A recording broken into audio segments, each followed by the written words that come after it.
Il croyait tout contrôler, jusqu'à être sauvé par un enfant surgissant de l'obscurité de sa propre demeure.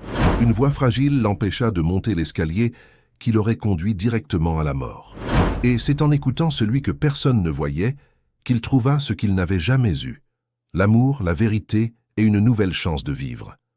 Si cette belle histoire de dépassement et d'amour vous a plu, n'oubliez pas de vous abonner à notre chaîne et dites-nous de quelle ville vous nous regardez en continuant. La pluie battante s'abattait sur Paris en ce soir d'automne, noyant les lumières de la ville dans un voile grisâtre.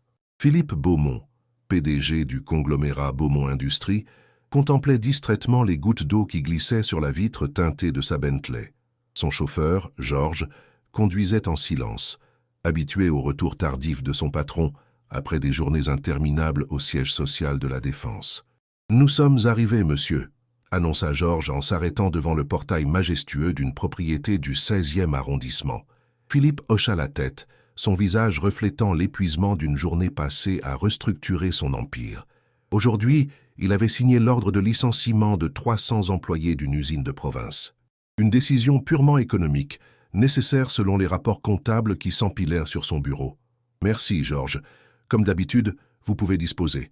À demain, 7 heures. » Le portail s'ouvrit automatiquement et la voiture s'engagea dans l'allée bordée de marronniers centenaires qui menait à la demeure.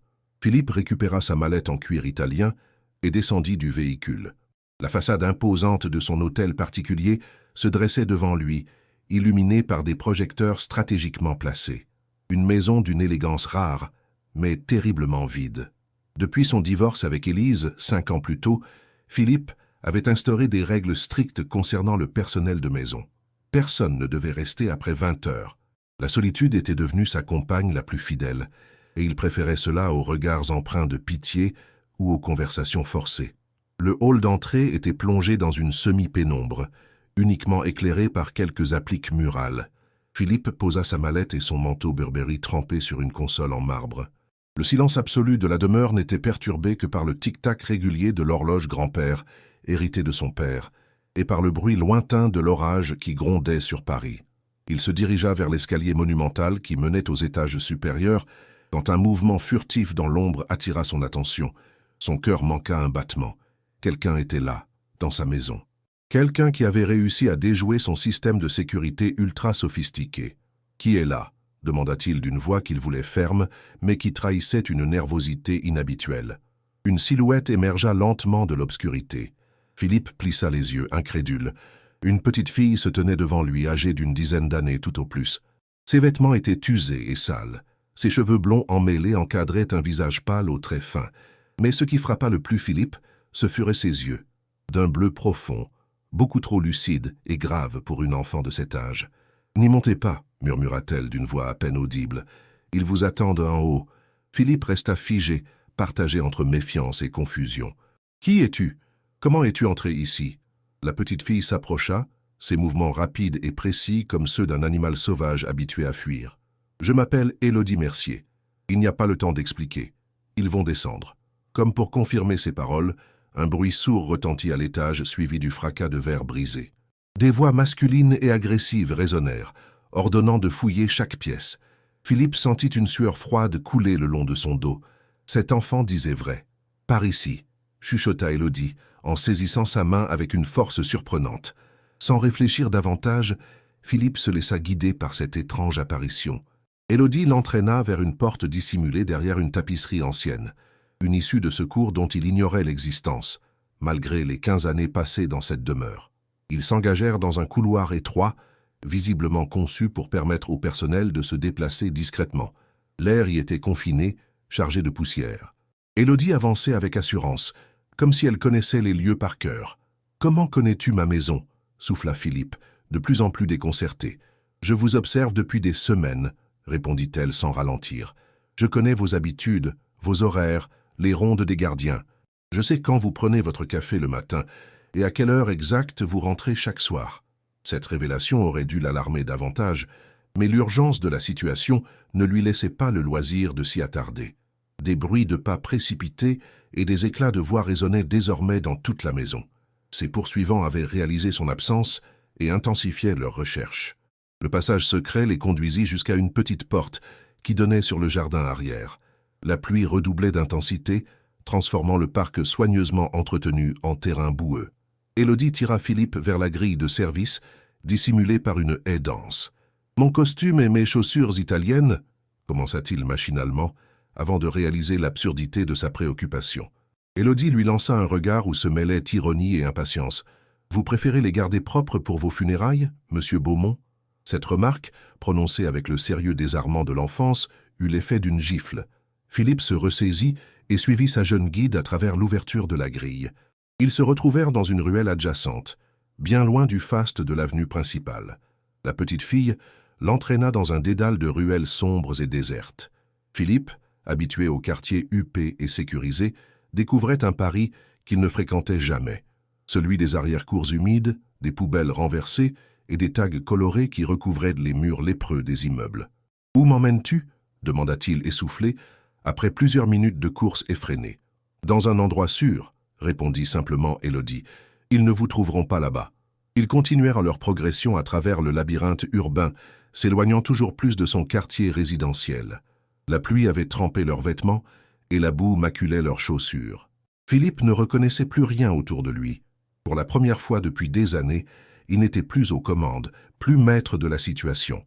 Cette perte de contrôle lui donnait le vertige. Après ce qui lui sembla une éternité, ils arrivèrent devant un immeuble décrépit aux fenêtres condamnées par des planches. Un ancien bâtiment industriel reconverti en logements sociaux, puis abandonné. Élodie le guida vers une entrée latérale dont la serrure avait été forcée depuis longtemps. L'intérieur était sombre et sentait l'humidité. Les murs s'écaillaient, révélant plusieurs couches de papier peint défraîchi. Élodie se dirigea vers l'escalier avec l'assurance de quelqu'un qui rentre chez soi. « Tu vis ici ?» demanda Philippe incrédule. Élodie haussa les épaules. « Depuis que mon père a perdu son emploi et que nous avons été expulsés de notre appartement, oui. » Philippe sentit une gêne indéfinissable l'envahir. Il suivit l'enfant jusqu'au 3e étage, où elle poussa une porte menant à un appartement désaffecté. Dans un coin de ce qui avait dû être un salon, quelques cartons assemblés formaient une sorte d'abri de fortune, une couverture élimée, des livres soigneusement empilés et une petite collection de bougies constituaient l'essentiel des possessions d'Élodie. « Bienvenue dans mon palais, monsieur Beaumont », dit-elle avec une ironie qui fit rougir Philippe. Il observa ce refuge précaire, puis reporta son regard sur la petite fille trempée qui se tenait devant lui, droite et digne malgré ses vêtements déchirés. « Comment connais-tu mon nom » demanda-t-il, réalisant soudain qu'elle l'avait appelé ainsi dans le jardin. Élodie s'assit sur un vieux coussin et invita Philippe à prendre place sur une caisse retournée. Ses yeux bleus le fixaient avec une intensité troublante. « Je connais beaucoup de choses sur vous, monsieur Beaumont, sur votre entreprise aussi, sur les décisions que vous prenez dans votre tour de verre à la Défense. » Elle marqua une pause, comme pour peser ses mots. « Mon père travaillait pour vous. Il s'appelait Thomas Mercier. Il était responsable comptable à l'usine de Clichy, celle que vous avez fermée l'année dernière. » Le nom résonna vaguement dans la mémoire de Philippe. Une restructuration nécessaire, lui avait-on dit. Une optimisation fiscale. Des termes aseptisés qui masquaient la réalité brutale des vies bouleversées. « Mon père a découvert quelque chose dans les comptes, » poursuivit Élodie. Des irrégularités qu'il voulait signaler. Le lendemain, il était licencié pour faute grave. Fabrication de preuves, accusations mensongères. Il n'a jamais pu retrouver de travail avec une telle mention dans son dossier. Philippe sentit sa gorge se nouer. Il avait signé des centaines de licenciements, sans jamais vraiment réfléchir aux conséquences humaines. Des noms sur des listes, des chiffres dans des colonnes. Jamais des visages, des familles, des enfants comme Élodie.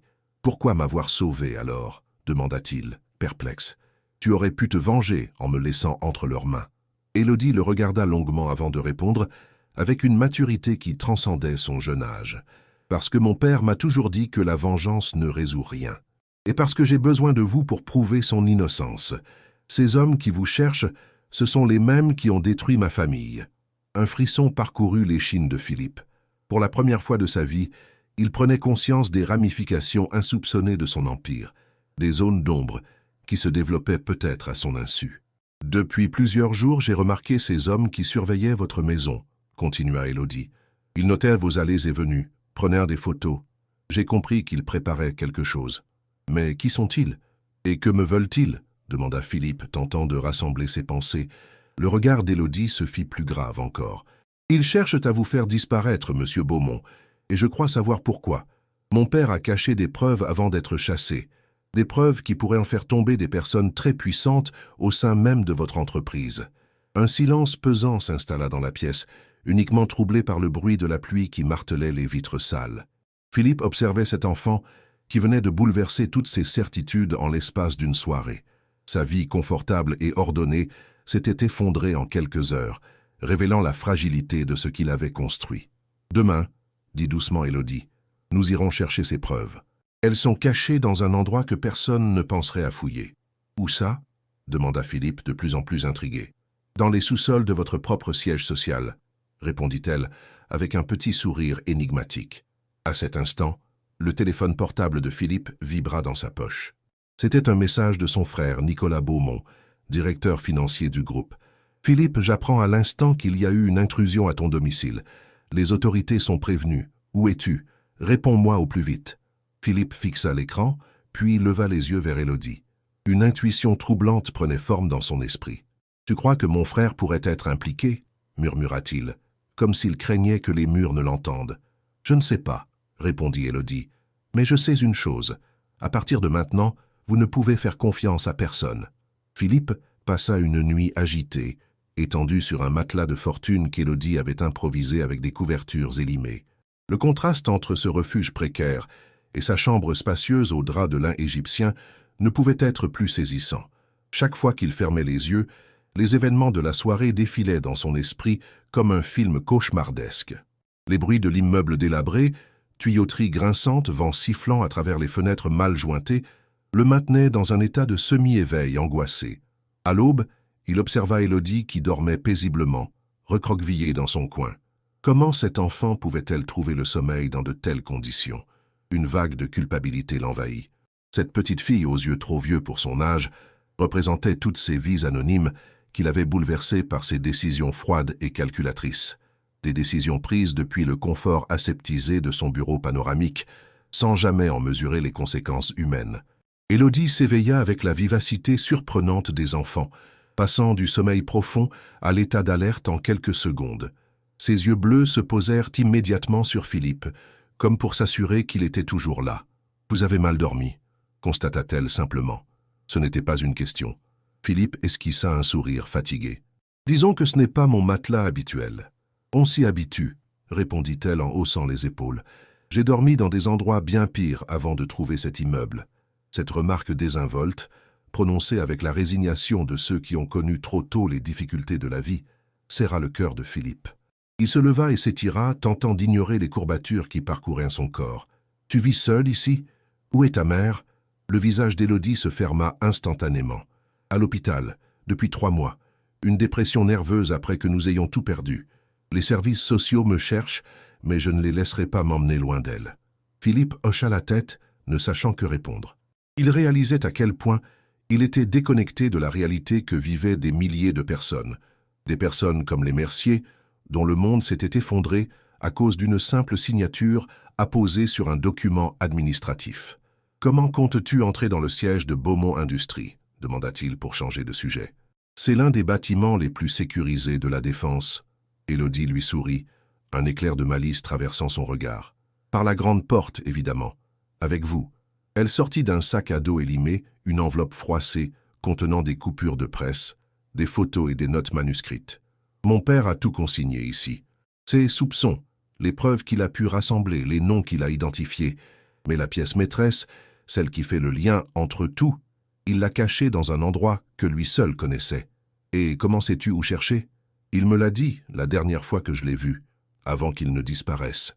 Philippe fronça les sourcils. Disparaisse? Je croyais qu'il avait été licencié. C'est ce que tout le monde croit, répondit Élodie, son regard s'assombrissant. Officiellement, il a abandonné sa famille après son licenciement. La vérité, c'est qu'il enquêtait toujours, et un jour, il n'est plus rentré. Cette révélation fit l'effet d'une douche froide à Philippe.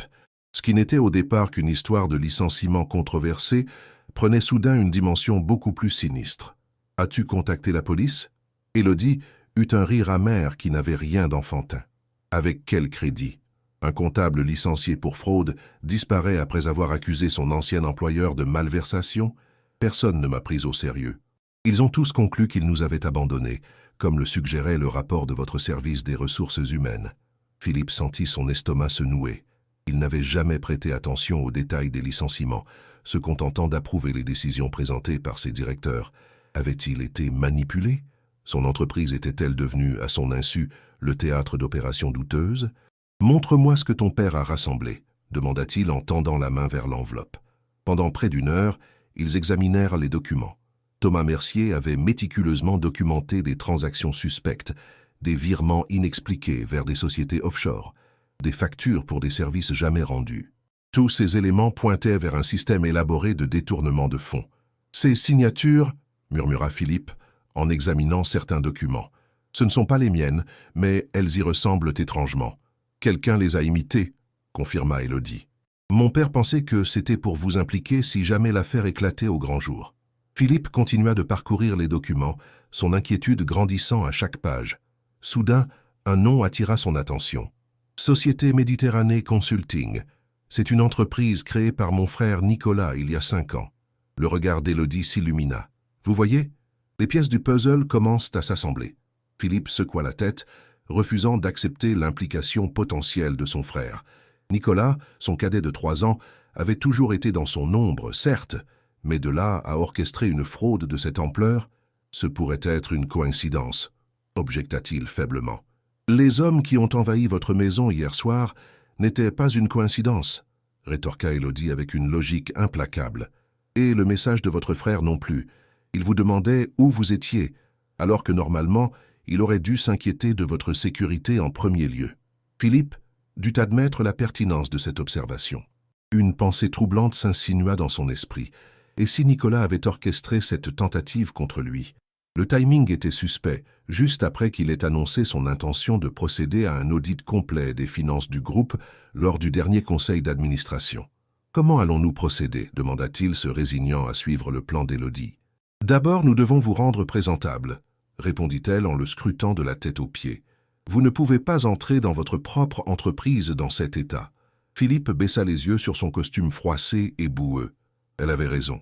Dans cette tenue, même avec son badge d'accès, il attirerait immédiatement l'attention. « J'ai un ami qui pourra nous aider, » poursuivit Élodie. « Il s'appelle Marcel.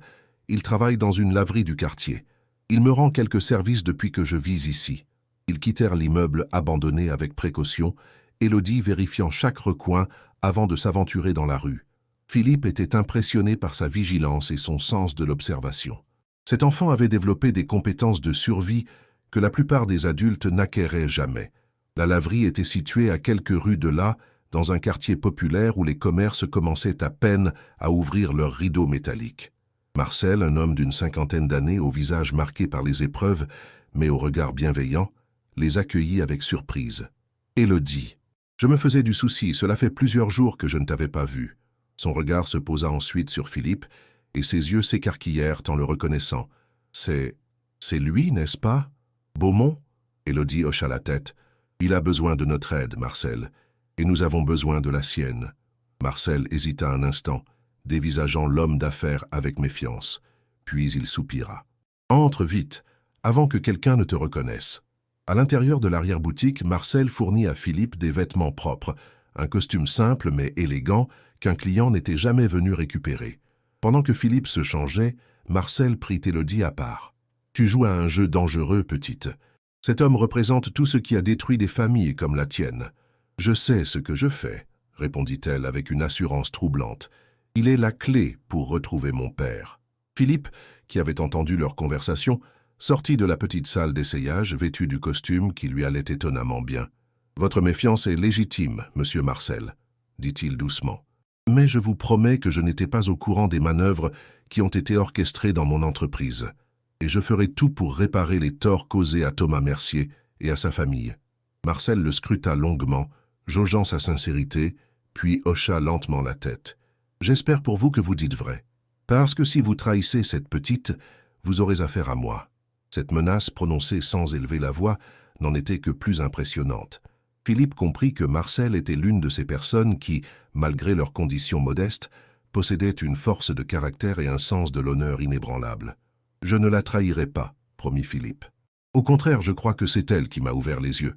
Marcel hocha la tête, semblant accepter cette réponse. Il se tourna vers Élodie. « De quoi d'autre avez-vous besoin ?»« Un téléphone non traçable, » répondit-elle promptement. « Et peut-être un peu d'argent liquide. » Marcel disparut dans l'arrière-boutique et revint avec un vieux téléphone à carte prépayée et une enveloppe contenant quelques billets. « C'est tout ce que je peux vous offrir. C'est plus que suffisant, » le remercia Élodie. « Je te revaudrai ça, Marcel. Prends soin de toi, c'est tout ce que je demande, » répondit-il en ébouriffant affectueusement ses cheveux blonds. Avant de partir, Philippe tendit la main à Marcel. « Merci pour votre aide. Quand toute cette histoire sera terminée, je n'oublierai pas ce que vous avez fait pour nous. » Marcel serra sa main, son regard toujours méfiant, mais adouci par une lueur d'espoir. « Les actes valent plus que les promesses, monsieur Beaumont. Prouvez que vous êtes différent de l'image que les médias donnent de vous. » Ces paroles résonnèrent en Philippe alors qu'il quittait la laverie. Quelle image les gens avaient-ils de lui? Celle d'un capitaine d'industrie impitoyable, d'un riche héritier déconnecté de la réalité. Il n'avait jamais vraiment prêté attention à sa réputation, trop occupé à faire prospérer l'empire familial. « À quoi pensez-vous » demanda Élodie alors qu'il marchait vers la station de métro la plus proche. « À la façon dont les autres me perçoivent. À la différence entre l'homme que je croyais être et celui que je suis réellement devenu sans m'en apercevoir. » Élodie le regarda avec cette intensité troublante qui semblait percer les apparences. Que mon père disait toujours qu'il n'est jamais trop tard pour redevenir la personne qu'on aurait dû être. Cette phrase, d'une sagesse inattendue dans la bouche d'une enfant, toucha Philippe au plus profond de lui-même. N'était-ce pas précisément ce qu'il ressentait? L'impression d'avoir dévié de sa trajectoire initiale, d'avoir trahi ses propres valeurs au fil des années, à force de compromis et de décisions dictées par la seule logique financière. Ils prirent le métro jusqu'à la Défense, se fondant dans la masse des travailleurs qui convergeaient vers le quartier d'affaires. Philippe gardait la tête baissée, craignant d'être reconnu malgré sa métamorphose. Son costume habituel sur mesure avait cédé la place à un modèle de confection. Sa montre Patek Philippe à un simple bracelet en cuir et ses cheveux soigneusement coiffés étaient maintenant légèrement ébouriffés. Ce déguisement subtil semblait fonctionner. Personne ne lui accordait la moindre attention. En sortant de la station, la tour Beaumont se dressait devant eux, imposante avec sa façade de verre bleuté qui reflétait les nuages. 52 étages de puissance et d'influence, symbole de la réussite d'une dynastie industrielle fondée par son grand-père et propulsée dans le XXIe siècle sous sa direction. « Impressionnant, n'est-ce pas ?» murmura Élodie, le regard levé vers le sommet de l'édifice. « Ce n'est qu'une tour parmi d'autres, » répondit Philippe, surpris par sa propre détachement soudain envers ce qui avait été sa plus grande fierté. Ils s'arrêtèrent dans un café en face de l'immeuble, observant les allées et venues du personnel. Le plan était simple. Attendre l'heure du déjeuner quand le hall serait le plus animé pour entrer sans attirer l'attention. « Ton père t'a-t-il précisé où exactement dans les sous-sols il avait caché ses preuves ?» demanda Philippe en sirotant un café américain. Élodie hocha la tête. « Dans la salle des archives financières. Derrière le panneau électrique principal, il y a un espace creux dans le mur. C'est là qu'il a dissimulé une clé USB contenant tous les documents originaux et les enregistrements de conversations compromettantes. »« Des enregistrements ?» s'étonna Philippe. « Ton père espionnait les réunions ?»« Il ne faisait que se protéger, » défendit Élodie avec véhémence. Il avait compris que quelque chose ne tournait pas rond bien avant de découvrir l'ampleur de la fraude. Ces enregistrements étaient son assurance vie. Une assurance qui n'avait pas suffi, songea sombrement Philippe. Si Thomas Mercier avait effectivement disparu, ses preuves n'avaient pas réussi à le protéger. À midi, comme prévu, ils se dirigèrent vers l'entrée principale de la tour. Le cœur de Philippe battait à tout rompre. Entrer dans son propre bâtiment comme un intrus, guidé par une enfant de 10 ans, relevait du surréalisme le plus total. « Respire normalement », conseilla Élodie à voix basse. « C'est la nervosité qui attire l'attention. » Philippe s'efforça de suivre ce conseil, impressionné encore une fois par la maturité de sa jeune complice. Ils franchirent les portes tournantes et se retrouvèrent dans le vaste hall de marbre blanc, grouillant d'employés qui partirent déjeuner. « Monsieur Beaumont !» Philippe se figea. Une voix familière venait de l'interpeller. Il se retourna lentement pour faire face à Claire Duval, sa secrétaire depuis plus de 15 ans. « Mon Dieu, nous étions tous si inquiets. Votre frère a lancé des recherches, la police est venue, et... » Son regard se posa sur Élodie, et son expression passa de la surprise au questionnement. « Claire, » l'interrompit Philippe, « je vous présente ma nièce, Élodie. » Claire fronça les sourcils, visiblement perplexe. « Je ne savais pas que vous aviez une nièce. »« La fille d'une cousine éloignée, » improvisa Philippe. « Écoutez, Claire, j'ai besoin de votre discrétion absolue. Ne dites à personne que vous m'avez vue, pas même à mon frère. C'est une question de sécurité. » Claire hésita, son regard passant de Philippe à Élodie. « Quelque chose ne va pas, n'est-ce pas ?» demanda-t-elle finalement. Philippe considéra brièvement ses options. Claire avait toujours été d'une loyauté irréprochable. Pouvait-il se permettre de lui faire confiance dans ces circonstances? « J'ai besoin d'accéder aux archives sans être remarqué, » admit-il à mi-voix. « C'est tout ce que je peux vous dire pour l'instant, pour votre propre sécurité. » Claire l'observa un long moment, puis hocha la tête. « Suivez-moi. Je connais un chemin discret. » Claire les conduisit à travers un dédale de couloirs secondaires, évitant soigneusement les zones fréquentées et les caméras de surveillance. Philippe était stupéfait de découvrir l'existence de ces passages dans son propre bâtiment. Comment avait-il pu ignorer tant de choses sur l'Empire qu'il pensait contrôler? « Le personnel d'entretien utilise ces corridors, » expliqua Claire en baissant la voix. « Ils ne figurent pas sur les plans officiels. C'est plus pratique pour ne pas déranger les cadres lors des nettoyages. » Une nouvelle preuve de la séparation des mondes, pensa Philippe. Même dans l'architecture de son entreprise se reflétait cette division invisible entre ceux qui décidaient et ceux qui exécutaient. Ils atteignirent finalement un ascenseur de service dissimulé derrière une porte banalisée. Claire inséra une clé dans le panneau de contrôle. Cet ascenseur dessert tous les niveaux, y compris les sous-sols techniques. Je vous laisse ici. Moins j'en sais, mieux ce sera pour tout le monde. Elle hésita un instant avant d'ajouter « Faites attention, monsieur Beaumont. Depuis votre absence, l'ambiance est étrange. Votre frère a convoqué un conseil d'administration extraordinaire pour cet après-midi. » Philippe sentit son estomac se nouer. « Un conseil extraordinaire? Sur quel motif? Votre disparition inquiétante et la nécessité d'assurer la continuité de la direction du groupe, » récita Claire, comme si elle rapportait un communiqué officiel. « Je vois, » murmura Philippe. Nicolas n'avait pas perdu de temps pour tenter de prendre les rênes. « Merci, Claire. Je n'oublierai pas votre loyauté. » Elle hocha la tête, lança un dernier regard intrigué à Élodie, puis s'éloigna dans le couloir. Philippe et la petite fille montèrent dans l'ascenseur. L'habitacle était rudimentaire, bien loin du confort feutré des ascenseurs principaux, avec leurs écrans diffusant les actualités financières et les succès du groupe Beaumont. « Niveau 3, » indiqua Élodie. « C'est là que se trouvent les archives. » Philippe appuya sur le bouton correspondant et la cabine entama sa descente dans les entrailles du bâtiment. Le silence entre eux était chargé d'appréhension. « Tu sembles connaître parfaitement les lieux, » observa Philippe. « Comment as-tu appris tout cela ?» Élodie esquissa un sourire énigmatique. « Mon père m'emmenait parfois ici le week-end quand il devait terminer un travail urgent. Je l'aidais à classer des dossiers. J'ai toujours eu une bonne mémoire visuelle. » L'ascenseur s'immobilisa avec un léger soubresaut. Les portes s'ouvrirent sur un couloir faiblement éclairé par des néons blafards qui clignotèrent par intermittence. L'air était plus frais et chargé d'une odeur de papier et de poussière. « Par ici !» chuchota Élodie en prenant les devants. Ils progressèrent silencieusement jusqu'à une lourde porte métallique marquée « Archives financières, accès restreint ». Philippe sortit son badge directorial et le passa devant le lecteur. La diode resta obstinément rouge. « Ils ont désactivé votre accès », constata Élodie sans paraître surprise. Elle sortit de sa poche un autre badge et l'approcha du lecteur. La diode vira au vert et un déclic signala le déverrouillage de la porte. « Le badge de mon père ?» expliqua-t-elle devant l'air ahuri de Philippe. Ils ont oublié de le désactiver après son licenciement. Une négligence bureaucratique qui nous arrange. Ils pénétrèrent dans une vaste salle aux murs tapissés d'étagères métalliques, croulant sous le poids de classeurs et de boîtes d'archives. Des ordinateurs anciens étaient disposés sur des tables au centre de la pièce, vestiges d'une époque où la numérisation n'était pas encore systématique. « Le panneau électrique est au fond, derrière la dernière rangée d'étagères », indiqua Élodie en se dirigeant d'un pas assuré à travers le labyrinthe documentaire. Philippe la suivit, jetant des regards nerveux autour de lui.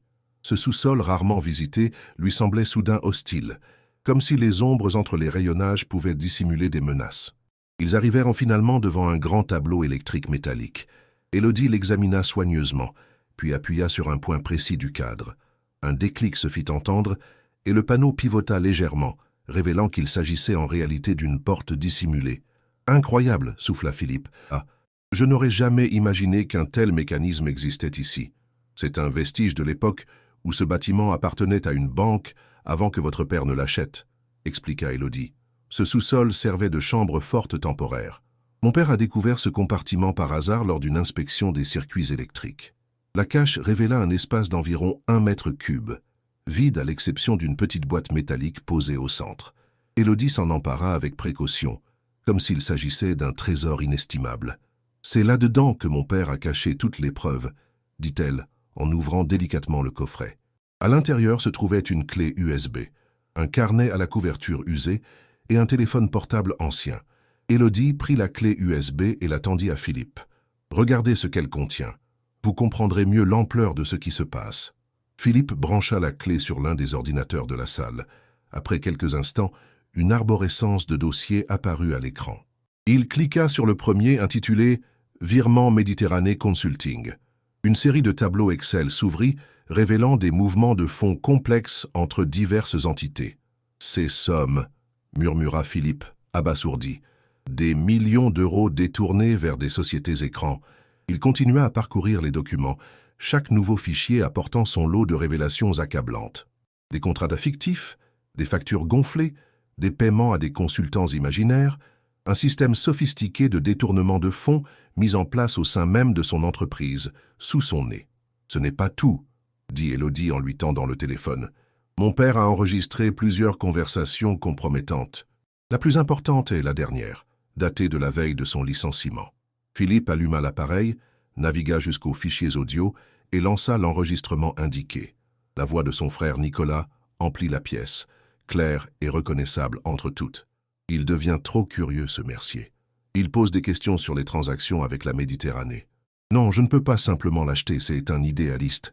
Il faut s'en débarrasser et vite. Oui, j'ai préparé un dossier qui le discrédite complètement.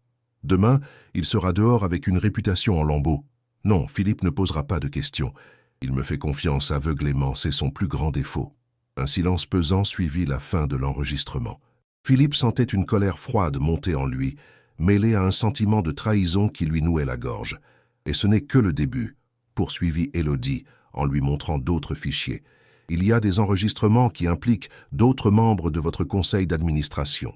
C'est tout un réseau qui s'est développé à l'ombre de votre entreprise. Philippe continuait à parcourir les documents, chaque nouvelle preuve enfonçant un peu plus le clou de sa naïveté passée. Comment avait-il pu être aussi aveugle, tellement absorbé par les aspects stratégiques et la croissance externe qu'il en avait négligé de surveiller ce qui se passait dans ses propres murs? « Je comprends maintenant pourquoi ils veulent m'éliminer, » dit-il à voix basse. « J'ai annoncé un audit complet des finances du groupe lors du dernier conseil. C'était la semaine dernière. Nicolas devait savoir que cet audit risquait de tout révéler. »« Exactement, » confirma Élodie. « Et maintenant qu'ils vous croient en fuite, ils vont accélérer leur plan. Le conseil extraordinaire de cet après-midi n'est pas anodin. » Philippe réfléchit intensément. Il fallait agir vite, mais avec prudence. S'il réapparaissait simplement en brandissant ses preuves, rien ne garantissait sa sécurité ni l'impact de ses révélations. Nicolas et ses complices avaient probablement prévu des parades, des explications alternatives, voire des preuves fabriquées pour le discréditer à son tour. « Nous devons trouver ton père, » déclara-t-il finalement. « S'il est quelque part, il pourrait témoigner et renforcer ses preuves documentaires. » Le visage d'Élodie s'illumina d'un espoir qu'elle semblait avoir perdu depuis longtemps. « Vous croyez qu'il est encore vivant? Qu'il se cache quelque part? »« C'est possible, » répondit Philippe avec prudence, ne voulant pas donner de faux espoirs à l'enfant. « S'il a réussi à collecter toutes ces preuves sans se faire prendre, c'est qu'il est intelligent et prudent. Il aurait pu prévoir une issue de secours, un endroit où se réfugier. » Élodie ouvrit le carnet trouvé dans la boîte. Elle le feuilleta rapidement, puis s'arrêta sur une page marquée d'un signet. « Ici, regardez !» Philippe se pencha sur le carnet. La page contenait ce qui semblait être des coordonnées géographiques accompagnées d'un nom, le refuge. « Qu'est-ce que cela signifie ?» demanda-t-il. « Notre maison de campagne, » expliqua Élodie, l'excitation faisant trembler sa voix. « Enfin, pas vraiment une maison, plutôt une vieille ferme que mon grand-père avait achetée en Normandie. On y allait parfois le week-end. C'est isolé, loin de tout. Le lieu parfait pour se cacher. » Philippe sentit l'espoir renaître. Si Thomas Mercier était effectivement réfugié là-bas, il pourrait apporter un témoignage direct qui, combiné aux preuves matérielles, serait imparable. Nous devons y aller, décida-t-il. Mais d'abord faisons des copies de tous ces documents.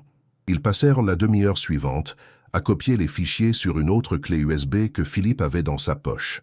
Ils imprimèrent également les documents les plus importants, créant un dossier physique qu'ils pourraient transporter facilement. « Il y a autre chose que vous devriez voir », dit Élodie en ouvrant un dossier nommé « Projet Phénix ».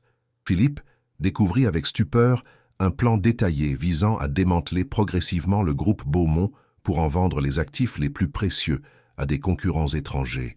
Le nom de son frère apparaissait en filigrane sur chaque document, comme l'architecte principal de ce projet destructeur. « Nicolas prévoyait de liquider l'entreprise familiale ?» s'exclama Philippe, incrédule. « Mais pourquoi?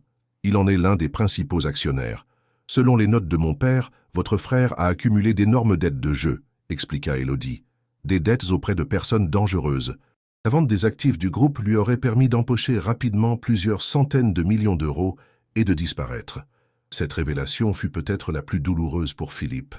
Nicolas, son frère cadet, qu'il avait toujours protégé et promu au sein de l'entreprise familiale, complotait non seulement contre lui, mais aussi contre l'héritage de leurs ancêtres. La trahison était totale, absolue. Soudain, la porte des archives s'ouvrit avec fracas. Philippe et Élodie se figèrent, des bruits de pas résonnèrent entre les rayonnages. « Je suis sûr d'avoir détecté une activité sur le réseau dans cette zone », dit une voix masculine. « Quelqu'un a accédé aux archives numériques. Vérifiez partout », ordonna une seconde voix que Philippe reconnut avec effroi comme celle de Laurent Vasseur, le chef de la sécurité du groupe et ami proche de Nicolas. Élodie réagit avec une rapidité impressionnante. Elle éteignit l'ordinateur, arracha la clé USB et entraîna Philippe vers le panneau électrique encore entrouvert. Ils se glissèrent dans la cache et refermèrent soigneusement la porte improvisée, juste à temps avant que les pas ne s'approchent de leur position. « Rien ici », déclara la première voix. « Tout proche maintenant. Peut-être une erreur système. »« Je n'y crois pas », répliqua Vasseur. « Quelqu'un est entré dans le bâtiment avec le badge de Mercier. Les logs sont formels. » Philippe et Élodie retenèrent leur souffle dans l'espace confiné de leur cachette. À travers une mince fente entre le panneau et le mur, ils pouvaient apercevoir deux silhouettes qui inspectaient méthodiquement la salle. « Le badge a été utilisé il y a exactement 27 minutes, poursuivit Vasseur. Ils ne peuvent pas être loin. Vous pensez que c'est Beaumont? Qu'il est revenu? Possible. Ou alors Mercier lui-même. Dans tous les cas, prévenez toutes les équipes. Personne ne sort du bâtiment sans être contrôlé, et doublez la surveillance aux archives et à la salle des serveurs. » Les deux hommes s'éloignèrent finalement, laissant Philippe et Élodie dans leur cachette, le cœur battant à tout rompre. « Ils savent que nous sommes ici, » chuchota Philippe. « Comment allons-nous sortir ?» Élodie réfléchit un instant, puis son visage s'illumina. « Les conduits d'aération. Mon père m'a montré qu'ils communiquent avec le parking souterrain. C'est comme ça qu'ils faisaient entrer des dossiers sans passer par la sécurité. » Philippe la regarda avec un mélange d'admiration et d'incrédulité. Cette enfant semblait avoir réponse à tout, comme si elle avait passé sa courte vie à se préparer pour cette situation précise. Ils attendirent encore quelques minutes pour s'assurer que Vasseur et son assistant étaient bien partis, puis sortirent précautionneusement de leur cachette. Élodie guida Philippe vers le fond de la salle, derrière une imposante armoire métallique. « Aidez-moi à la déplacer », demanda-t-elle à voix basse. Ensemble, ils poussèrent le meuble, révélant une grille d'aération de taille respectable. Cette conduite a été élargie lors des derniers travaux de rénovation, expliqua Élodie. Elle est suffisamment grande pour qu'un adulte puisse y ramper. Philippe dévissa rapidement la grille et jeta un coup d'œil dans le conduit obscur.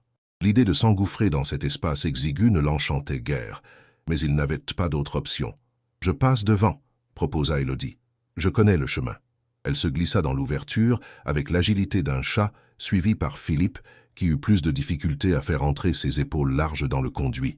Ils replacèrent sommairement la grille derrière eux et commencèrent leur progression dans ce labyrinthe métallique. La progression était lente et inconfortable. Le métal froid sous leurs paumes et leurs genoux, la poussière qui leur piquait les narines, l'obscurité presque totale uniquement rompue par la faible lueur, provenant des grilles d'aération qu'ils croisaient. Philippe sentait la claustrophobie le gagner peu à peu, mais le courage de la petite silhouette qui avançait devant lui l'aidait à maintenir son calme. Après ce qui lui sembla une éternité, Élodie s'arrêta et chuchota « Nous y sommes presque. La prochaine grille donne sur le niveau 4 du parking. D'après mon père, c'est un angle mort des caméras de surveillance. » Ils atteignirent la grille en question et l'examinèrent. Elle était fixée de l'intérieur, ce qui leur permettrait de la retirer sans difficulté. Philippe s'en chargea, puis jeta un coup d'œil prudent à l'extérieur. Il se trouvait effectivement dans le parking souterrain, dans un recoin obscur entre deux piliers en béton. « La voie est libre », murmura-t-il en se laissant glisser par l'ouverture. Il aida ensuite Élodie à descendre, puis ils replacèrent sommairement la grille pour ne pas éveiller les soupçons. « Comment sortons-nous d'ici » demanda Philippe. « Toutes les issues sont probablement surveillées maintenant. » Élodie réfléchit un instant, puis pointa du doigt une rampe qui menait au niveau supérieur. « Les livraisons, dit-elle. Il y a toujours des camions qui entrent et sortent pour approvisionner la cafétéria et les bureaux. Si nous pouvons nous glisser dans l'un d'eux, » ils se dirigèrent discrètement vers la zone de livraison, se dissimulant derrière les véhicules garés chaque fois qu'ils entendèrent des pas ou des voix. En approchant du quai de chargement, ils aperçurent un camion de blanchisserie en train d'être déchargé. « C'est notre chance, » souffla Élodie. « Attendez qu'ils finissent de décharger, puis nous monterons à bord avant qu'ils ne referment les portes. » Ils se cachèrent derrière un pilier, observant les manutentionnaires qui déchargeaient des chariots de linge propre et chargeaient de linge sale. Lorsque l'opération fut presque terminée, ils se faufilèrent furtivement vers l'arrière du camion. « Maintenant !» chuchota Élodie. D'un bond, ils grimpèrent dans le véhicule et se dissimulèrent derrière des sacs de linge sale. Quelques instants plus tard, les portes se refermèrent, les plongeant dans la pénombre. Le moteur du camion démarra et ils sentirent le véhicule s'ébranler. « Nous avons réussi !» souffla Philippe, à peine conscient qu'il venait de s'échapper de son propre immeuble comme un fugitif. « Pas encore !» tempéra Élodie. « Ils vont vérifier tous les véhicules à la sortie. Nous devons rester parfaitement silencieux. » Effectivement, quelques minutes plus tard, le camion s'immobilisa. Ils entendirent des voix à l'extérieur, puis le bruit caractéristique des portes arrière qu'on déverrouillait. « Police de sécurité !» annonça une voix autoritaire. « Vérification standard. » Philippe et Élodie s'enfoncèrent davantage dans leur cachette, retenant leur respiration. Un faisceau de lumière balaya l'intérieur du camion, s'attardant sur les piles de linge. « Qu'est-ce que c'est que cette inspection ?» se plaignit le chauffeur. « J'ai une tournée à respecter, moi. »« Ordre de la direction, » répondit sèchement le garde. « On cherche des intrus. » Le faisceau lumineux passa à quelques centimètres du visage de Philippe, puis s'éloigna. Les portes se refermèrent avec un claquement métallique et le camion reprit sa route. Philippe et Élodie échangèrent un regard de soulagement dans la pénombre. Ils avaient franchi la première étape. Maintenant, ils devaient se rendre en Normandie pour retrouver Thomas Mercier et assembler les pièces finales du puzzle. « Dès que nous serons en sécurité, j'appellerai Juliette Deschamps, » murmura Philippe. « C'est une journaliste d'investigation que je connais. Elle pourra nous aider à rendre cette affaire publique. » Élodie hocha la tête, son jeune visage empreint d'une détermination qui impressionnait Philippe. Cet enfant avait traversé des épreuves qui auraient brisé bien des adultes, et pourtant, elle continuait à se battre avec un courage extraordinaire. « Nous allons retrouver ton père, » promit Philippe en serrant doucement sa main. « Et ensemble, nous rétablirons la vérité. » Pour la première fois depuis leur rencontre, Élodie lui sourit véritablement, un sourire d'enfant qui illumina son visage et rappela à Philippe qu'au-delà de sa maturité forcée, elle restait une petite fille qui avait simplement besoin de retrouver son père. Le camion de blanchisserie progressait lentement dans la circulation parisienne, chaque secousse faisant tressauter Philippe et Élodie au milieu des sacs de linge. L'odeur de détergent industriel imprégnait l'air confiné, mais comparé au danger qu'ils venaient d'éviter, cet inconfort semblait dérisoire. « Où crois-tu que ce camion se dirige ?» chuchota Philippe. « Probablement vers une blanchisserie industrielle en banlieue, » répondit Élodie. « C'est parfait.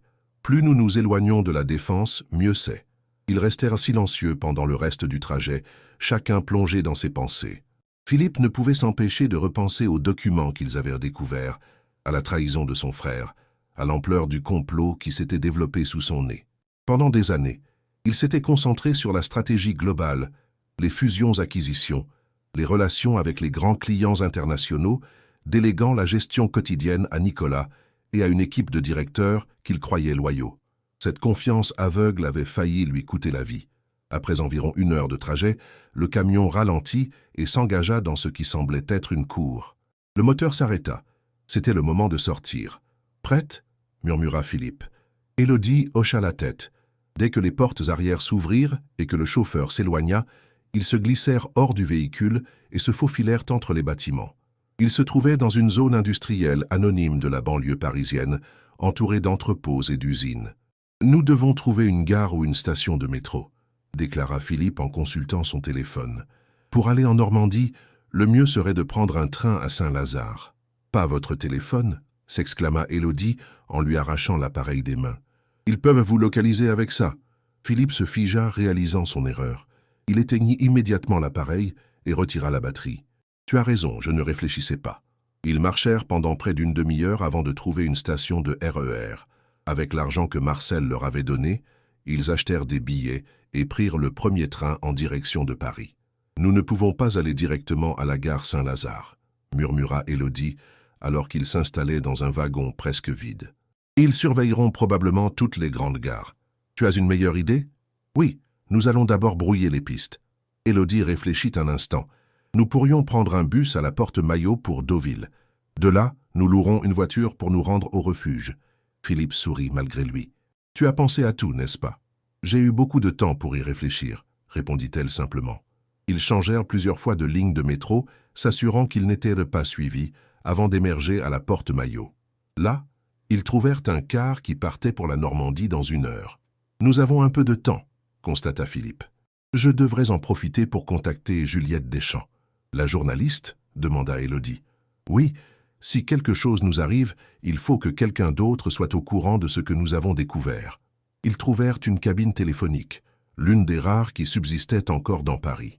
Philippe composa le numéro personnel de Juliette, qu'il connaissait pour l'avoir invitée à plusieurs galas de charité organisés par sa fondation. « Juliette Deschamps », répondit une voix ferme, après quelques sonneries. « Juliette, c'est Philippe Beaumont. » Un silence surpris accueillit cette annonce. « Philippe ? Bon sang, où êtes-vous ? Toute la presse parle de votre disparition. C'est une longue histoire. Je ne peux pas tout vous expliquer maintenant, mais j'ai besoin de votre aide. Je suis en possession de documents qui prouvent l'existence d'une fraude massive au sein de Beaumont Industries. Des détournements de fonds, des sociétés écrans, tout un système orchestré par mon frère Nicolas. » Un nouveau silence, puis « C'est une accusation extrêmement grave, Philippe. Je sais, et je peux le prouver. Je suis actuellement en route pour retrouver un témoin clé, l'homme qui a découvert tout cela et qui a été injustement licencié pour l'avoir signalé. »« Thomas Mercier ?»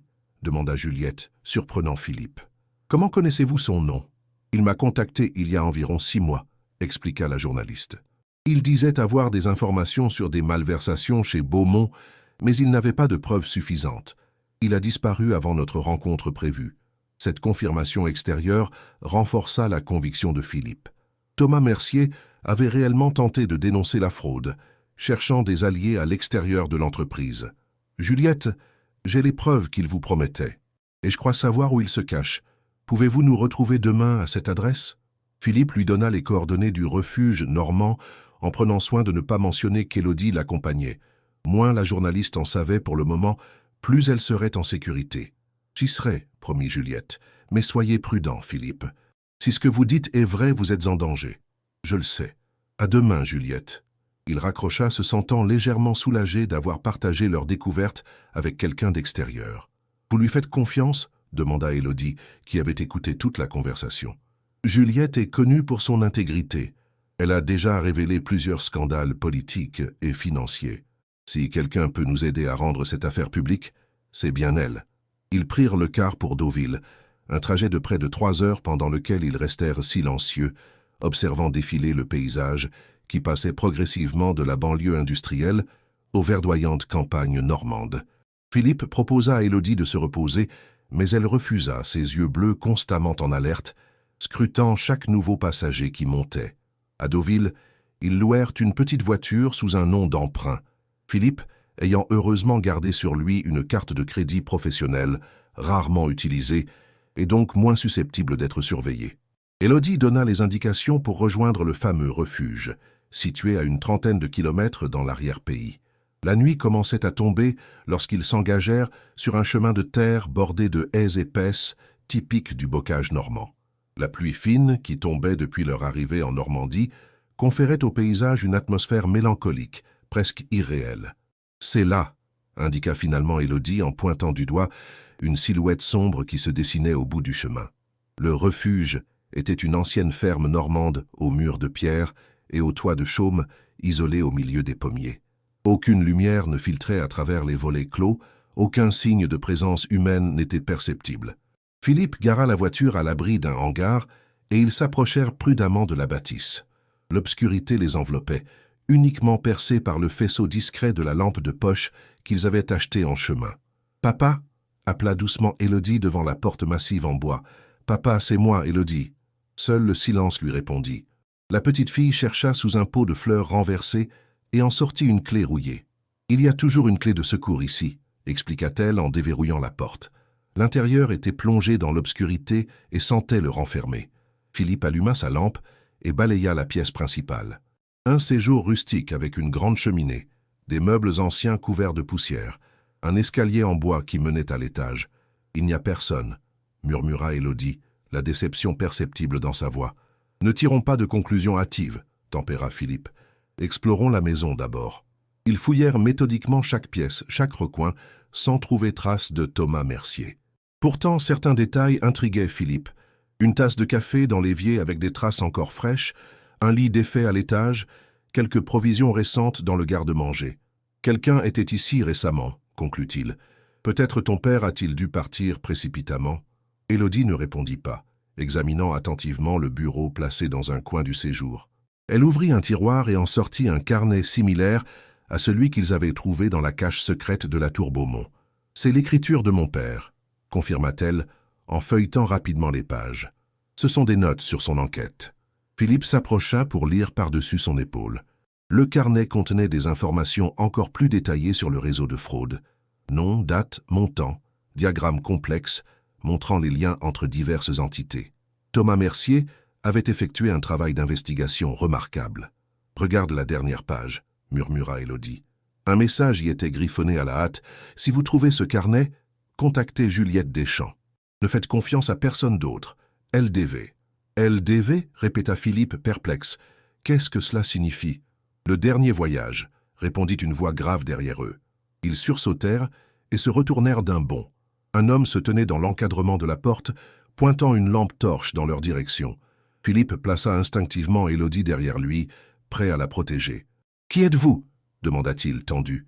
L'homme baissa légèrement sa lampe, révélant un visage émacié aux traits tirés mais aux yeux vifs. La quarantaine, des cheveux bruns parsemés de gris, une barbe de plusieurs jours. « Thomas » murmura Élodie, sa voix tremblante d'espoir. L'homme écarquilla les yeux puis chancela légèrement. « Élodie ?»« Ma petite Élodie ?» La seconde suivante, la petite fille s'était précipitée dans ses bras. Thomas Mercier la serra contre lui avec force, comme s'il craignait qu'elle ne s'évapore. « Comment m'as-tu retrouvé ?» demanda-t-il en s'écartant légèrement pour la regarder. « Et qui est-ce » Son regard se posa alors sur Philippe, et son expression se durcit instantanément. « Beaumont » cracha-t-il presque. « Qu'est-ce que vous faites avec ma fille ?»« Papa, non !» intervint Élodie. « Ce n'est pas ce que tu crois. Il m'aide. Il veut démasquer les coupables, comme toi. » Thomas Mercier paraissait sceptique, son regard alternant entre sa fille et l'homme d'affaires. « Monsieur Mercier, » commença Philippe, « je comprends votre méfiance. Mais je vous assure que j'ignorais tout des malversations qui ont eu lieu dans mon entreprise. J'ai découvert la vérité grâce à votre fille, qui m'a sauvé la vie, littéralement. Sauvé la vie. » Élodie prit la parole, racontant à son père comment elle avait observé la maison de Philippe, remarqué les hommes qui la surveillaient et décidé d'intervenir le soir de l'intrusion. Elle expliqua leur fuite, leur découverte des documents dans la cache secrète de la tour Beaumont et leur échappée in extremis. Au fur et à mesure du récit, l'expression de Thomas passait de la méfiance à l'incrédulité, puis à une forme de respect réticent. « Vous avez pris de grands risques, » admit-il finalement en s'adressant à Philippe. « Je n'avais pas le choix, » répondit celui-ci. « Mon propre frère a organisé tout cela, apparemment pour s'emparer de l'entreprise et la démanteler. » Thomas hocha la tête. « Le projet Phénix. J'ai découvert son existence par hasard, en analysant des flux financiers inhabituels. Au début, je pensais qu'il s'agissait simplement de détournement de fonds, mais c'était bien plus vaste. Un plan méthodique pour vider l'entreprise de sa substance avant de la vendre par morceaux. « Pourquoi avoir disparu ?» demanda Philippe. « Pourquoi ne pas avoir porté ces accusations devant la justice ?» Un sourire amer se dessina sur le visage fatigué de Thomas. « J'ai essayé. Je suis allé voir un juge d'instruction avec un dossier préliminaire. Le lendemain, j'étais licencié pour faute grave, accusé d'avoir falsifié des documents comptables.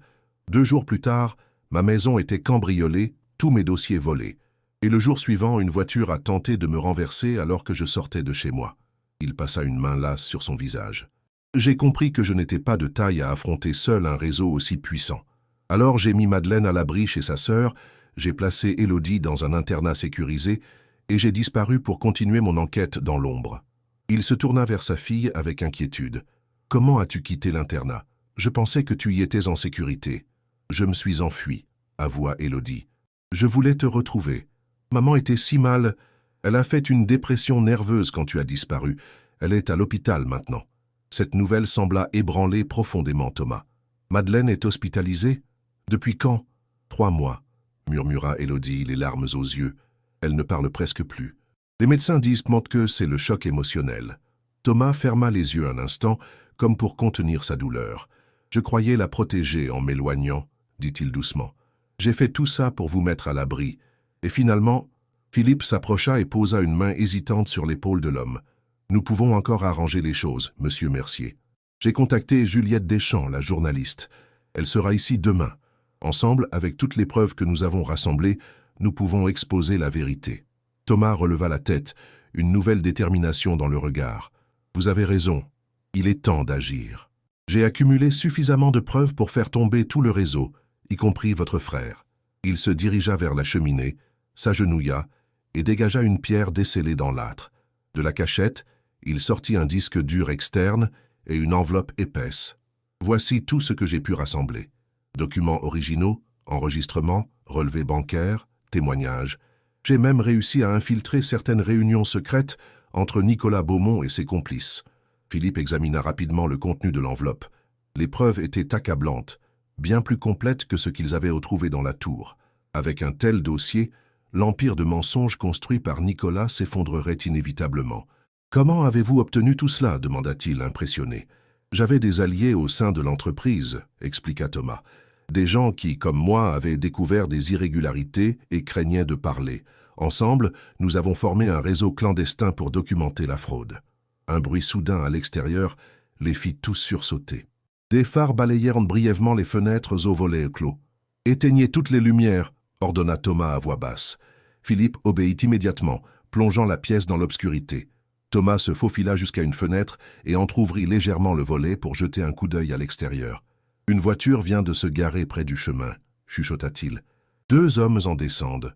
Philippe sentit son sang se glacer. « Comment nous ont-ils retrouvés ?»« La voiture de location, » réalisa Élodie. « Ils ont peut-être tracé la carte de crédit que vous avez utilisée. » Thomas observait toujours les intrus. L'un d'eux est Laurent Vasseur, le chef de sécurité de Beaumont Industries.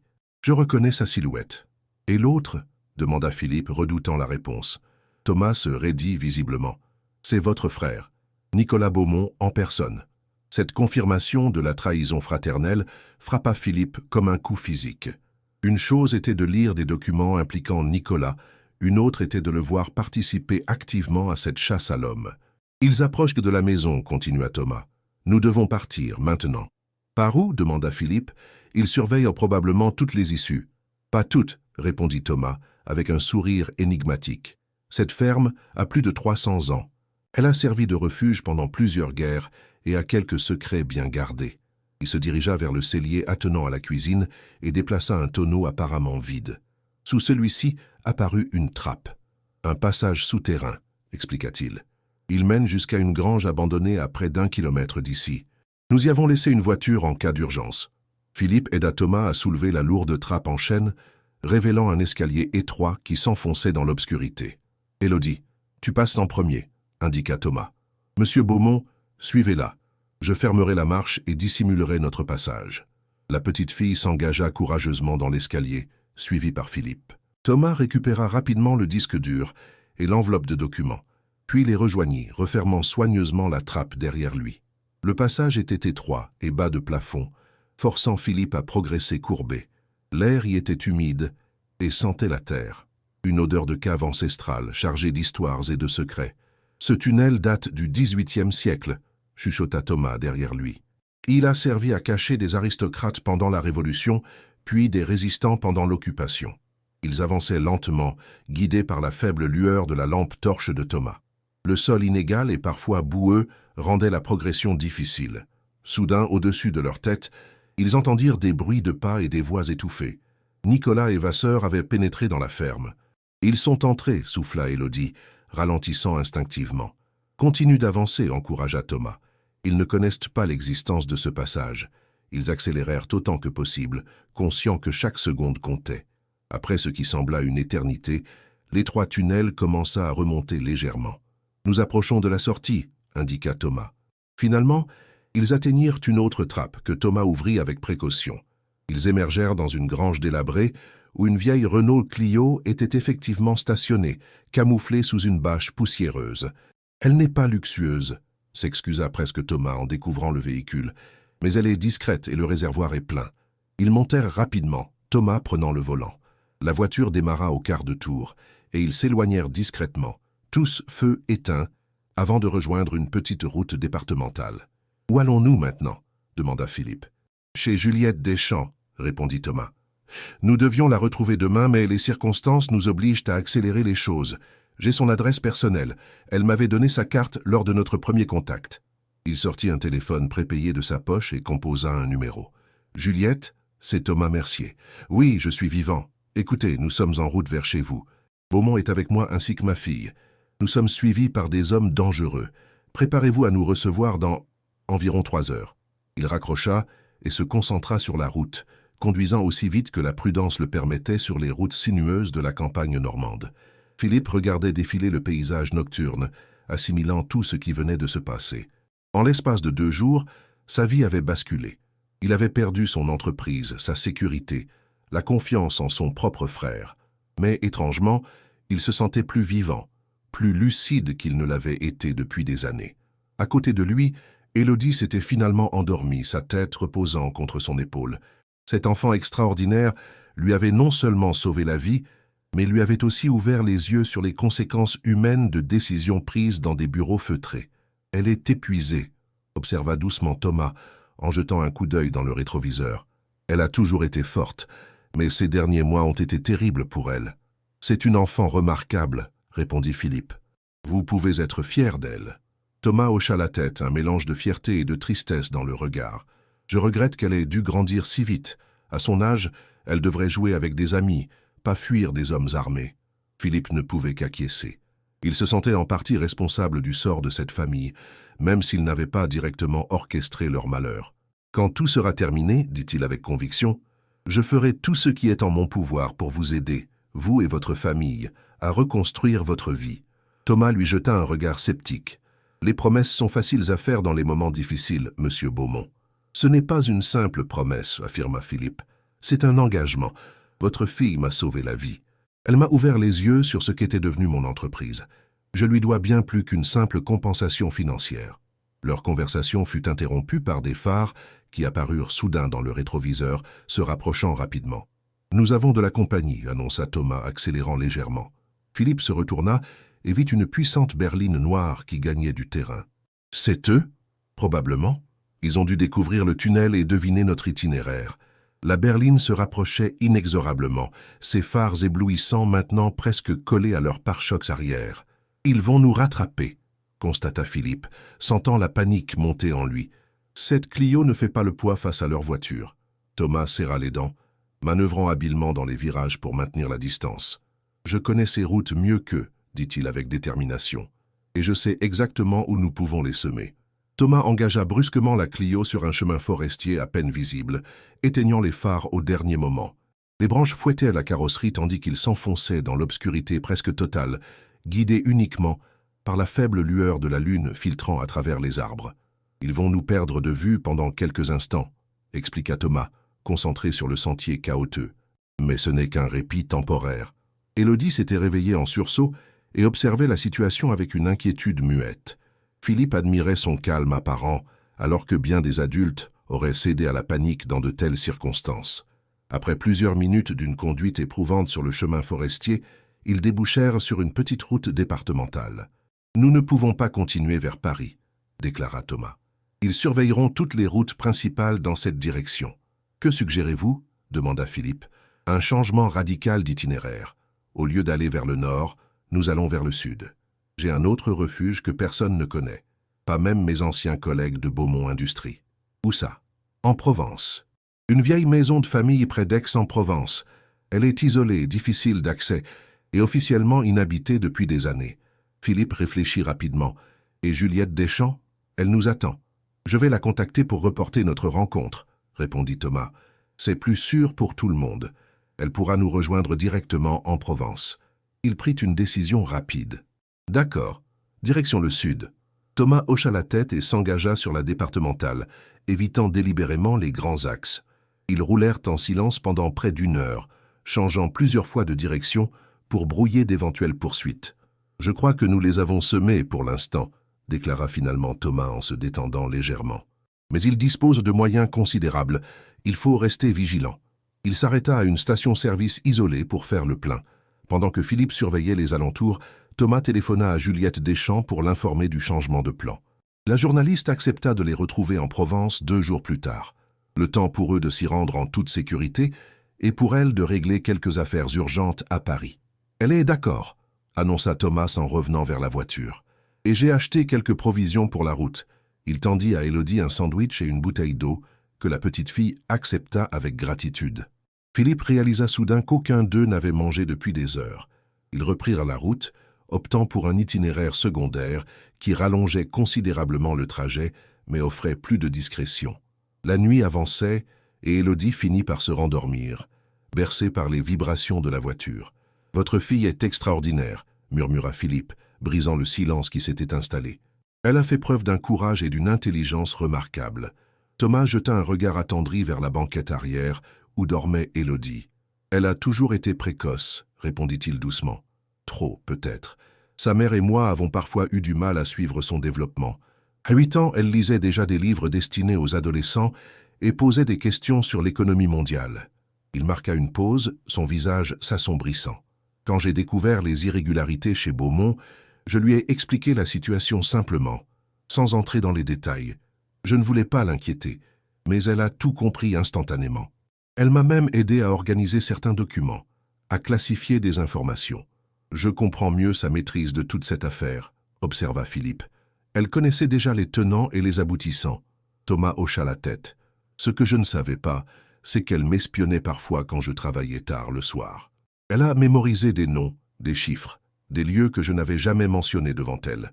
Il soupira profondément. Quand j'ai disparu, j'étais persuadé qu'elle était en sécurité à l'internat. J'avais payé 1 année complète d'avance. Je n'aurais jamais imaginé qu'elle s'enfuirait pour me retrouver. L'amour d'un enfant pour son père peut déplacer des montagnes, dit Philippe, surpris par sa propre philosophie. Le silence retomba, chacun perdu dans ses pensées. Philippe réfléchissait à la tournure extraordinaire qu'avait prise sa vie en l'espace de quelques jours. D'un puissant PDG vivant dans une tour d'ivoire, il était devenu un fugitif, poursuivi par son propre frère, découvrant une conspiration qui avait détruit des vies innocentes comme celle des Merciers. L'aube pointait à l'horizon lorsqu'ils traversèrent Lyon, évitant soigneusement le centre-ville. Ils s'arrêtèrent brièvement dans une aire de repos pour se rafraîchir et prendre un petit déjeuner sommaire. Encore environ 4 heures de route, estima Thomas, en consultant une carte routière qu'il avait achetée. Nous y serons, en début d'après-midi. Ils reprirent leur périple, Philippe prenant le volant pour permettre à Thomas de se reposer. Élodie, maintenant bien réveillée, observait le paysage qui devenait progressivement plus méditerranéen. Les collines s'accentuaient, les cyprès remplaçaient les peupliers et la lumière prenait cette qualité particulière, presque dorée, caractéristique du sud de la France. « Je n'étais jamais allé aussi loin au sud », confia-t-elle à Philippe. « C'est beau. »« La Provence est l'une des plus belles régions de France, » répondit-il avec un sourire. « J'y ai passé quelques étés dans ma jeunesse avant que les responsabilités professionnelles ne m'accaparent totalement. » Un voile de mélancolie passa sur son visage à l'évocation de cette époque insouciante. Quand avait-il cessé de prendre le temps d'apprécier la beauté du monde? Quand le travail était-il devenu sa seule raison d'être? En début d'après-midi, comme prévu, ils arrivèrent dans l'arrière-pays aixois.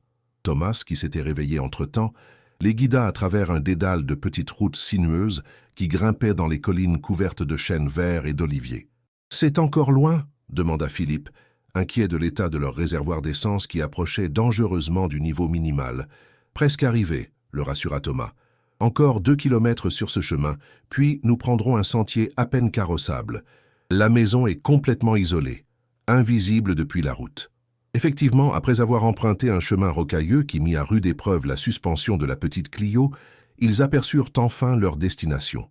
Une bastide provençale en pierre ocre, nichée au milieu des oliviers centenaires, avec une vue imprenable sur la vallée en contrebas. « Voilà les restanques », annonça Thomas avec une pointe de fierté. « La maison de mon grand-père maternel. Il était cultivateur d'olives et de lavande. La propriété semblait figée dans le temps, avec ses volets bleus délavés, sa terrasse ombragée par une glycine imposante, et son jardin légèrement sauvage où se mêlaient romarin, thym et lavande. L'endroit respirait la sérénité, loin du tumulte urbain et des intrigues corporatives qui avaient bouleversé leur vie. « C'est magnifique », souffla Philippe, sincèrement impressionné. Ils garèrent la voiture à l'abri d'une remise et déchargèrent leurs maigres possessions, les documents précieux, quelques vêtements achetés en route et les provisions pour les prochains jours. Thomas déverrouilla la porte principale avec une clé ancienne qu'il gardait toujours sur lui. « Je viens ici 2 ou 3 fois par an pour entretenir le minimum », expliqua-t-il. La dernière fois, c'était il y a environ 3 mois, juste après avoir découvert l'ampleur de la fraude chez Beaumont. L'intérieur était rustique mais charmant. Poutres apparentes, sol en tomettes, meubles anciens patinés par le temps.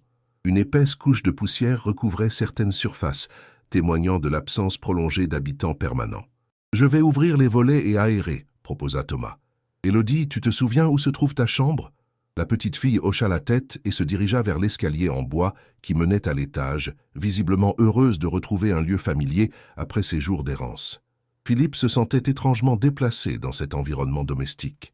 Lui qui avait l'habitude des hôtels de luxe et des résidences impersonnelles, se retrouvait soudain dans une vraie maison, imprégnée d'histoires familiales et de souvenirs authentiques. « Je vais vérifier le groupe électrogène », annonça Thomas. « Nous sommes presque autonomes ici. Panneaux solaires pour l'électricité de base, citerne pour l'eau, et un potager qui a dû bien pousser depuis ma dernière visite. » Il sortit, laissant Philippe seul dans le séjour. L'homme d'affaires en profita pour examiner les photos encadrées disposées sur une commode. Thomas plus jeune, souriant aux côtés d'une femme blonde à l'air doux, sans doute Madeleine. Élodie bébé, puis petite fille, toujours avec ce regard intelligent qui la caractérisait, un vieil homme au visage buriné par le soleil, probablement le grand-père, fièrement debout au milieu de ses oliviers. Une vie simple mais riche de sens, si différente de la sienne. Philippe n'avait pratiquement aucune photo personnelle dans sa vaste demeure parisienne.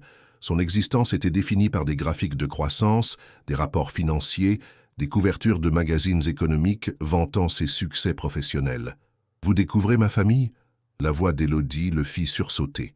La petite fille était redescendue silencieusement et l'observait avec curiosité. « Oui, » admit Philippe, « vous avez l'air heureux sur ces photos. »« Nous l'étions, » confirma-t-elle simplement. « Avant tout ça. » Elle s'approcha et pointa du doigt une photo où elle apparaissait à environ 7 ans, brandissant fièrement un prix de mathématiques. C'était mon premier concours national. Papa et maman étaient si fiers. Son regard se voila légèrement à l'évocation de sa mère. « Elle va s'en remettre, tu sais » dit doucement Philippe. « Une fois cette histoire terminée, vous pourrez reprendre une vie normale, tous ensemble. » Élodie le regarda avec cette intensité troublante qui lui était propre. « Rien ne sera plus jamais normal, monsieur Beaumont. Même si nous gagnons, même si la vérité éclate, certaines choses sont brisées pour toujours. » Cette lucidité désarmante laissa Philippe sans voix.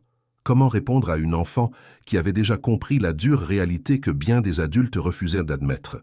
Le monde brisé ne redevient jamais exactement comme avant. On peut le reconstruire, certes, mais les fissures restent visibles, témoins indélébiles des traumatismes passés. Thomas revint à ce moment, interrompant leur échange. « Le groupe électrogène fonctionne parfaitement, » annonça-t-il. « Nous aurons de l'eau chaude dans 1 heure environ. J'ai aussi vérifié le potager. Il y a des tomates, des courgettes et des aubergines à profusion. Nous ne mourrons pas de faim. » Il s'interrompit, remarquant l'atmosphère particulière entre sa fille et Philippe. « Tout va bien ?»« Oui, papa, » répondit Élodie avec un sourire forcé. « Je montrai nos photos à monsieur Beaumont. » Thomas hocha la tête, puis se tourna vers Philippe. « Je vous ai préparé la chambre d'amis à l'étage. Ce n'est pas le Ritz, mais vous y serez bien. »« Merci, » répondit sincèrement Philippe. « Votre hospitalité est Inattendu, compte tenu des circonstances. Thomas haussa les épaules. Vous n'êtes pas responsable des actions de votre frère, et vous avez protégé ma fille pendant mon absence. Je vous en suis reconnaissant. Ce n'était pas tout à fait exact, c'était plutôt Élodie qui avait protégé Philippe, mais l'homme d'affaires apprécia ce geste de réconciliation. Ils passèrent le reste de l'après-midi à s'installer et à organiser leur stratégie.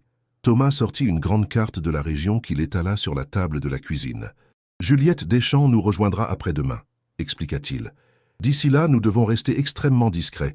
Même si cet endroit est isolé, nous ne pouvons pas exclure que Nicolas Beaumont dispose de moyens pour nous retrouver. »« Quels moyens exactement » demanda Philippe, préoccupé par cette possibilité. « Votre frère a tissé un réseau d'influence considérable ces dernières années, » répondit Thomas. « Police, administration, banque, il a des contacts partout, sans parler des ressources de Beaumont Industries qu'il peut détourner à ses fins personnelles. » Philippe réalisa avec amertume à quel point il avait été naïf. Pendant qu'il se concentrait sur la stratégie globale et l'image publique du groupe, Nicolas avait patiemment construit un système parallèle de pouvoir et d'influence. « Nous devrions établir un plan de secours, » suggéra-t-il, au cas où il nous retrouverait avant l'arrivée de Juliette. Thomas acquiesça gravement. « J'y ai déjà réfléchi. Il y a une cabane de berger abandonnée à environ 3 kilomètres d'ici, accessible uniquement à pied par un sentier escarpé. Si nous devons fuir précipitamment, nous nous y retrouverons. » Il désigna l'emplacement sur la carte, que Philippe mémorisa soigneusement. La soirée venue, Thomas prépara un repas simple mais savoureux avec les légumes du potager et quelques provisions achetées en route. Ils dînèrent sur la terrasse, baignés par la lumière dorée du soleil couchant, avec en toile de fond le chant des cigales et le parfum envoûtant de la lavande. C'était surréaliste, pensa Philippe, de partager ce moment presque bucolique, alors que leurs vies étaient en danger. Et pourtant, cette parenthèse de normalité leur faisait un bien immense après les jours de tension extrême qu'ils venaient de vivre. « C'est ironique, » observa-t-il en sirotant un verre d'eau fraîche. « Il a fallu que je perde tout, ma maison, mon entreprise, ma sécurité, pour découvrir ce qu'est réellement une soirée agréable. » Thomas esquissa un sourire. « La simplicité a ses vertus, monsieur Beaumont. C'est une leçon que beaucoup apprennent trop tard. Appelez-moi Philippe, je vous en prie. Après tout ce que nous avons traversé ensemble, les formalités semblent déplacées. » Thomas hésita un instant, puis hocha la tête. « Philippe, soit. Et vous pouvez m'appeler Thomas. » Élodie observait cet échange avec un intérêt non dissimulé, comme si l'évolution de la relation entre ces deux hommes que tout opposait la fascinait. La nuit tombée, chacun se retira dans sa chambre. Philippe, épuisé par les événements des derniers jours, s'endormit presque instantanément malgré le lit rustique, bien différent de son matelas orthopédique parisien. Il fut réveillé en sursaut au milieu de la nuit par un bruit léger. Se redressant brusquement, il aperçut une silhouette près de la fenêtre. « Qui est là ?» demanda-t-il, alarmé. « C'est moi » répondit la voix d'Élodie. « Je n'arrive pas à dormir. » Philippe se détendit légèrement. « Quelque chose te préoccupe ?» La petite fille s'approcha du lit, son visage à peine visible dans la pénombre. « Je pense à maman, » avoua-t-elle. « Elle est toute seule à l'hôpital. Elle doit se demander où je suis. » La vulnérabilité dans sa voix rappela soudain à Philippe qu'en dépit de sa maturité exceptionnelle, Élodie restait une enfant de 10 ans, avec les peurs et les inquiétudes propres à son âge. « Viens t'asseoir » proposa-t-il en tapotant le bord du lit. Élodie s'installa timidement, ses petites mains crispées sur ses genoux. « Tu sais, quand j'étais enfant, ma mère était souvent malade » confia Philippe, surpris par sa propre ouverture. « Elle souffrait de dépression, comme ta maman. Parfois, elle restait des semaines entières sans parler, sans même nous regarder, mon frère et moi. Comment avez-vous fait pour supporter ça ?» demanda Élodie, visiblement touchée par cette confidence inattendue.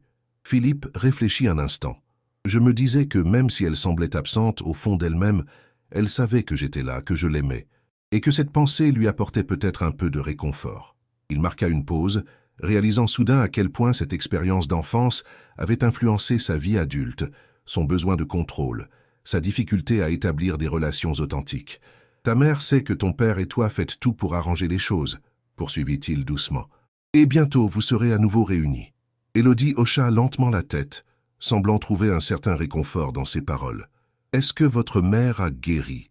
demanda-t-elle après un moment de silence. Philippe hésita, ne voulant pas mentir, mais souhaitant préserver l'espoir de l'enfant. « Elle a eu des hauts et des bas, » répondit-il finalement. Mais elle a connu de longues périodes de bonheur, surtout quand nous étions présents auprès d'elle. Ce n'était pas toute la vérité. Sa mère n'avait jamais complètement surmonté sa maladie, mais c'était la partie qui importait maintenant. La possibilité du bonheur malgré les blessures. Élodie resta encore quelques minutes, puis se leva doucement. « Merci Philippe », dit-elle simplement avant de se diriger vers la porte. « Élodie », l'appela-t-il avant qu'elle ne sorte, « tu es une fille extraordinaire. Ta mère a beaucoup de chance de t'avoir. » Un sourire fugace illumina le visage de l'enfant, puis elle disparut dans le couloir obscur. Philippe resta éveillé longtemps après son départ, réfléchissant à tout ce que cette aventure inattendue lui avait appris, sur lui-même, sur son entreprise, sur les vraies valeurs de l'existence. Pour la première fois depuis des années, il se demanda s'il n'avait pas fait fausse route, si toute sa quête de pouvoir et de réussite n'avait pas été qu'une façon de fuir l'essentiel. Le lendemain matin, il rejoignit Thomas et Élodie dans la cuisine où flottait une délicieuse odeur de café frais et de pain grillé. « Bien dormi ?» demanda Thomas en lui tendant une tasse fumante. « Étonnamment bien », répondit Philippe, échangeant un regard complice avec Élodie qui sourit discrètement. Ils passèrent la journée à préparer leur rencontre avec Juliette Deschamps, organisant méticuleusement les documents et les preuves qu'ils avaient accumulées. Thomas avait une approche méthodique, classant chaque élément par ordre chronologique et par degré d'importance. « L'essentiel est de présenter un dossier irréfutable », expliqua-t-il. « Quelque chose que même les avocats les plus retors de Beaumont Industries ne pourront pas démonter. » Philippe était impressionné par la rigueur de Thomas. Cet homme qu'il n'avait jamais remarqué lorsqu'il travaillait dans son entreprise se révélait être un esprit analytique de premier ordre. Combien d'autres talents avait-il négligés parmi ses employés, trop occupés par les chiffres et les stratégies pour voir les personnes? En fin d'après-midi, alors qu'ils finalisaient leurs préparatifs, un bruit de moteur au loin attira leur attention. Thomas se précipita à la fenêtre, scrutant le chemin d'accès avec inquiétude. « Une voiture approche », annonça-t-il, tendu. « Ce n'est pas Juliette. Elle ne devait arriver que demain. » Philippe sentit son cœur s'accélérer. Avait-il été retrouvé? Nicolas avait-il réussi à les localiser malgré toutes leurs précautions? « Élodie, prends le sac d'urgence », ordonna calmement Thomas. « Philippe, les documents. » Ils rassemblèrent rapidement leurs affaires essentielles, prêts à fuir vers la cabane de berger qu'ils avaient identifiée comme refuge de secours. Thomas entr'ouvrit la porte et observa attentivement le véhicule qui approchait. « C'est une Peugeot bleue », murmura-t-il. « Je ne reconnais pas la voiture. » La tension était palpable alors que le véhicule se rapprochait inexorablement de la Bastide. Philippe serrait contre lui la sacoche contenant l'épreuve, prêt à partir au signal de Thomas.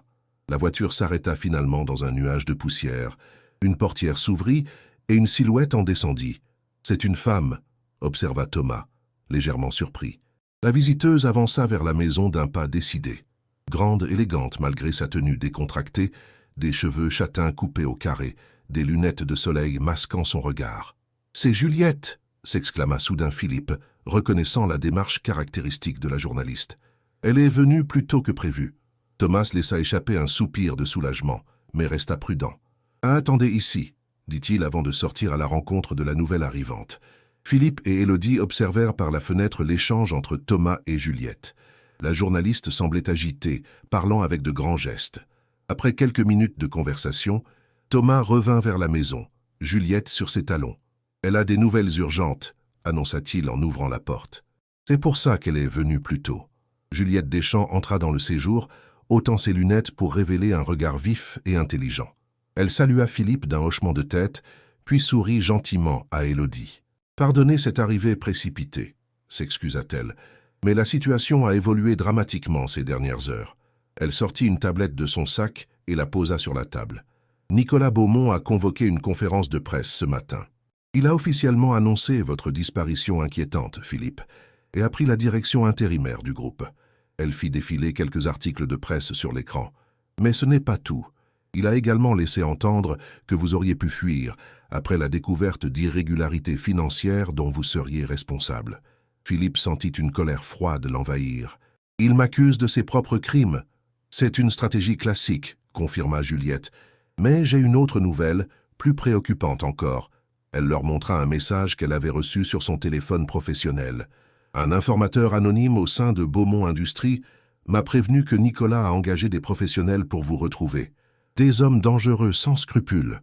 Thomas et Philippe échangèrent un regard inquiet. « Et ce n'est pas tout, » poursuivit Juliette. « Mon contact affirme que Nicolas a prévu de quitter le pays dans 3 jours, après avoir finalisé la vente de plusieurs filiales stratégiques du groupe à des investisseurs étrangers. Le projet Phoenix, » murmura Thomas. « Il accélère son plan. » Juliette hocha gravement la tête. « Nous n'avons plus le temps de nous cacher, nous devons agir maintenant, avant qu'il ne soit trop tard. » Un silence lourd s'abattit sur la pièce suite aux révélations de Juliette.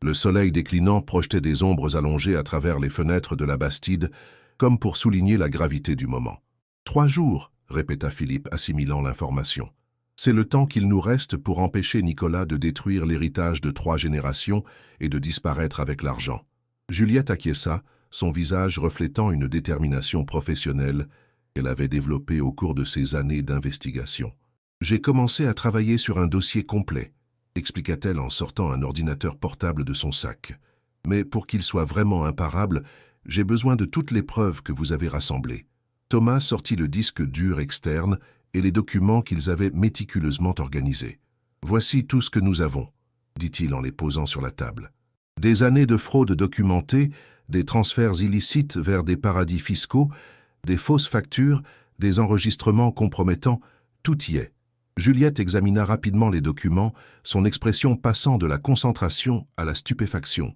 « C'est extraordinaire, » murmura-t-elle. « Avec ça, nous pouvons non seulement stopper Nicolas, mais aussi démanteler tout le réseau de corruption qu'il a tissé. » Elle leva les yeux vers Thomas, clairement impressionné. « Comment avez-vous réussi à rassembler autant d'informations sans vous faire prendre ?»« J'étais invisible, » répondit-il simplement. « Un simple comptable parmi des centaines d'autres. Personne ne prêtait attention à mes allées et venues, à mes demandes d'accès aux archives. J'étais l'homme transparent parfait pour une telle investigation. » Philippe ressentit une pointe de honte. Combien d'autres invisibles, comme Thomas, avaient-ils travaillé dans son entreprise négligée et sous-estimée, alors qu'ils possédèrent des compétences et une intégrité remarquables? « Quel était votre plan ?» demanda-t-il à Juliette, se reconcentrant sur l'urgence de la situation. La journaliste réfléchit un instant, tapotant distraitement son stylo contre son carnet. « Une simple publication dans la presse ne suffira pas, » dit-elle finalement. « Nicolas a trop d'influence. Il pourrait étouffer l'affaire ou au minimum gagner suffisamment de temps pour mettre son plan à exécution avant que les conséquences ne le rattrapent. » Elle se tourna vers Philippe. « Nous devons frapper fort, publiquement, et de manière à ce qu'il ne puisse pas riposter. Une confrontation directe, en direct, avec toutes les preuves exposées d'un coup. »« Une émission en direct ?» suggéra Thomas. « Un débat télévisé ?»« Mieux, » répondit Juliette, un éclair de détermination dans le regard. « L'Assemblée générale extraordinaire des actionnaires de Beaumont Industries. Elle a été convoquée pour après-demain. » Philippe se redressa, surpris. « Une Assemblée générale ? Comment le savez-vous ? C'était dans le communiqué de presse de ce matin, » expliqua Juliette. « Nicolas l'a convoqué pour faire ratifier officiellement sa prise de contrôle temporaire et lancer la restructuration stratégique du groupe, un euphémisme pour son plan de démantèlement. » Elle sortit une coupure de presse et la lui tendit. « Tous les grands actionnaires seront présents, ainsi que les membres du conseil d'administration, les principaux dirigeants et bien sûr, la presse économique au complet. » Un plan commençait à se former dans l'esprit de Philippe. Une confrontation publique, devant tous ceux qui comptaient dans le monde des affaires français. L'humiliation serait totale pour Nicolas, mais le risque l'était tout autant pour eux. « C'est extrêmement dangereux, » objecta Thomas. « Nicolas aura pris toutes les précautions. La sécurité sera renforcée, l'accès strictement contrôlé. C'est précisément pourquoi c'est notre meilleure option, » contra Juliette. « Il ne s'attendra jamais à ce que nous nous présentions directement là-bas. Et j'ai un atout dans ma manche, une accréditation presse que je peux utiliser pour entrer. » « Et pour nous ?» demanda Philippe. « Je suis certainement la personne la plus surveillée de France en ce moment, et Thomas est probablement sur toutes les listes de recherche de la sécurité de Beaumont. » Juliette sourit, un sourire qui indiquait qu'elle avait déjà réfléchi à cette question. « J'ai des contacts dans le milieu du cinéma qui peuvent nous aider. Maquillage professionnel, déguisement, faux badge d'identification. Nous pouvons vous transformer suffisamment pour passer les contrôles initiaux. » Élodie, qui était restée silencieuse jusqu'alors, intervint soudainement. « Et moi ? Que vais-je faire pendant ce temps ?» Les 3 adultes échangèrent des regards embarrassés, ayant momentanément oublié la présence de l'enfant. « Tu resteras en sécurité. Loin de tout ça, » répondit Thomas avec fermeté. « Je connais une famille de confiance à Marseille qui pourra t'accueillir temporairement. Non, protesta vigoureusement Élodie. Je ne vous laisserai pas affronter ce danger sans moi. J'ai été impliqué depuis le début. J'ai droit d'être là jusqu'à la fin. C'est hors de question, trancha son père. C'est beaucoup trop risqué. Élodie se tourna vers Philippe, ses yeux bleus brillant d'une détermination farouche.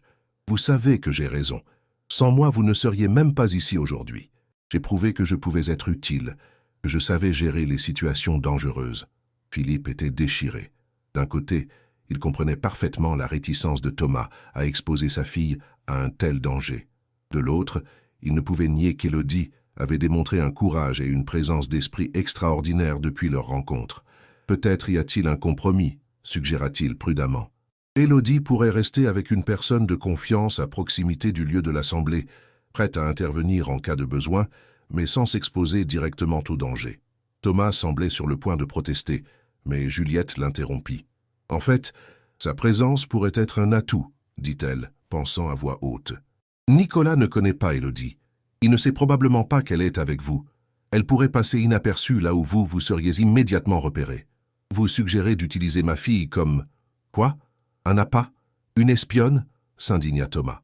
Non, répondit calmement Juliette, comme un atout surprise. Un joker que nous pourrions jouer au moment opportun. Élodie se redressa, visiblement satisfaite de cette reconnaissance de son importance potentielle. Je peux le faire, affirma-t-elle. Je sais être discrète, observer sans me faire remarquer. Thomas secoua la tête, tiraillé entre sa peur paternelle et la logique implacable de la situation. C'est de la folie, murmura-t-il. Mais je suppose que nous sommes bien au-delà de la normalité depuis longtemps. Il se tourna vers sa fille, son visage reflétant un mélange de fierté et d'inquiétude. Tu suivras scrupuleusement nos instructions, tu ne prendras aucune initiative personnelle, et au premier signe de danger, tu te mettras à l'abri. Promis? Promis, répondit solennellement Élodie. Juliette reprit la parole, recentrant la discussion sur les aspects pratiques de leur plan. L'assemblée a lieu après-demain à 10 heures au siège de Beaumont Industries. Nous devons être à Paris demain soir au plus tard pour préparer notre intervention. Comment comptez-vous procéder exactement? Demanda Philippe. Je serai présente en tant que journaliste accrédité, expliqua Juliette. Vous, Philippe, vous entrerez déguisé avec une fausse accréditation que mes contacts nous fourniront. Thomas restera en retrait jusqu'au moment crucial. Elle se tourna vers l'ancien comptable. Vous êtes la pièce maîtresse de notre stratégie, Thomas. Votre témoignage, combiné aux preuves documentaires, sera dévastateur. Mais nous devons vous garder en réserve jusqu'au dernier moment, pour maximiser l'effet de surprise. Thomas acquiesça, comprenant la logique de cette approche. « Et quel sera mon rôle » demanda Élodie, désireuse de participer pleinement. Juliette réfléchit un instant. « Tu seras nos yeux dans des endroits où nous ne pourrons pas aller » répondit-elle finalement. « Tu observeras, tu écouteras, et tu nous transmettras des informations par messagerie. Les enfants sont souvent invisibles aux yeux des adultes concentrés sur leurs affaires importantes. » Philippe admirait la façon dont Juliette intégrait Élodie au plan, tout en lui assignant un rôle relativement sécurisé. Cette femme avait un don pour la stratégie et la communication, ce qui expliquait sans doute sa réussite dans le journalisme d'investigation. Ils passèrent les heures suivantes à peaufiner leur plan, discutant de chaque détail, anticipant les obstacles potentiels, préparant des solutions de repli. La nuit était tombée depuis longtemps, lorsqu'ils terminèrent enfin, épuisés, mais déterminés. « Nous devrions essayer de dormir un peu », suggéra Thomas. « Demain sera une longue journée. » Juliette accepta l'hospitalité de la Bastide pour la nuit, s'installant dans un petit salon transformé en chambre improvisée. Avant de se retirer, elle prit Philippe à part. « Êtes-vous vraiment prêt à affronter votre frère publiquement » demanda-t-elle à voix basse. « Ce sera brutal, potentiellement traumatisant. Il s'agit de votre famille, après tout. » Philippe médita sa réponse un instant. « Nicolas a cessé d'être mon frère le jour où il a décidé de me sacrifier pour ses ambitions, » répondit-il finalement. « Il a trahi non seulement moi, mais aussi l'héritage de notre famille, les valeurs que nos parents nous ont inculquées. » Il fixa l'horizon nocturne à travers la fenêtre. « Et puis, il y a toutes ces vies qu'il a détruites par cupidité.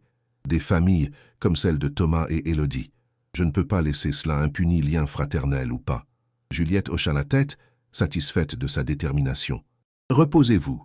Demain, nous partons pour Paris. » Philippe dormit peu cette nuit-là, son esprit bouillonnant de pensées contradictoires. Il repensait à son enfance avec Nicolas, aux moments de complicité fraternelle, aux jeux partagés, aux projets élaborés ensemble. Comment en étaient-ils arrivés là? À quel moment leur chemin avait-il divergé si dramatiquement? Peut-être était-ce sa faute, songea-t-il amèrement. Peut-être avait-il été trop absorbé par sa position de PDG, trop distant, trop critique envers son cadet. Peut-être Nicolas s'était-il senti perpétuellement dans son ombre, nourrissant une rancœur qui avait fini par se transformer en haine destructrice.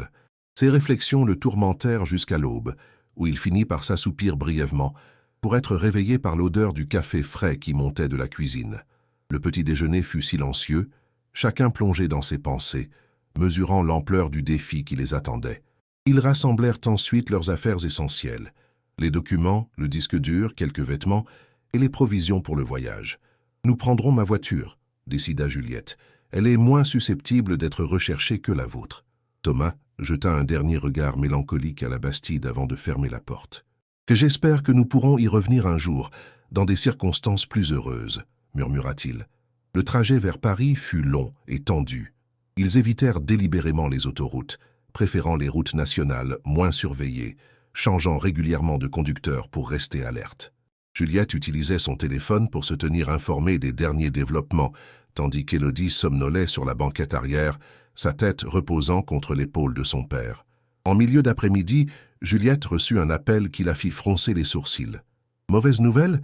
demanda Philippe qui conduisait à ce moment-là. « Pas nécessairement », répondit-elle en raccrochant. « Mais troublante. Mon contact chez Beaumont m'informe que Nicolas a fait renforcer considérablement la sécurité pour demain. Vérification d'identité renforcée, détecteur de métaux, agents en civil disséminés dans la foule. Il craint quelque chose, observa Thomas. Peut-être a-t-il eu vent de notre retour? Possible, admit Juliette. Ou alors il est simplement paranoïaque. Les hommes comme lui finissent toujours par craindre des complots partout. C'est la nature même du pouvoir mal acquis. Ils arrivèrent à Paris en début de soirée, évitant délibérément le centre-ville et les quartiers huppés où Philippe aurait pu être reconnu.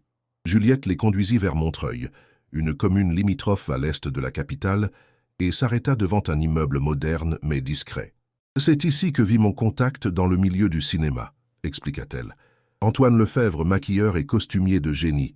Il a travaillé sur des films d'espionnage et sait comment transformer complètement une apparence. » Antoine les accueillit chaleureusement.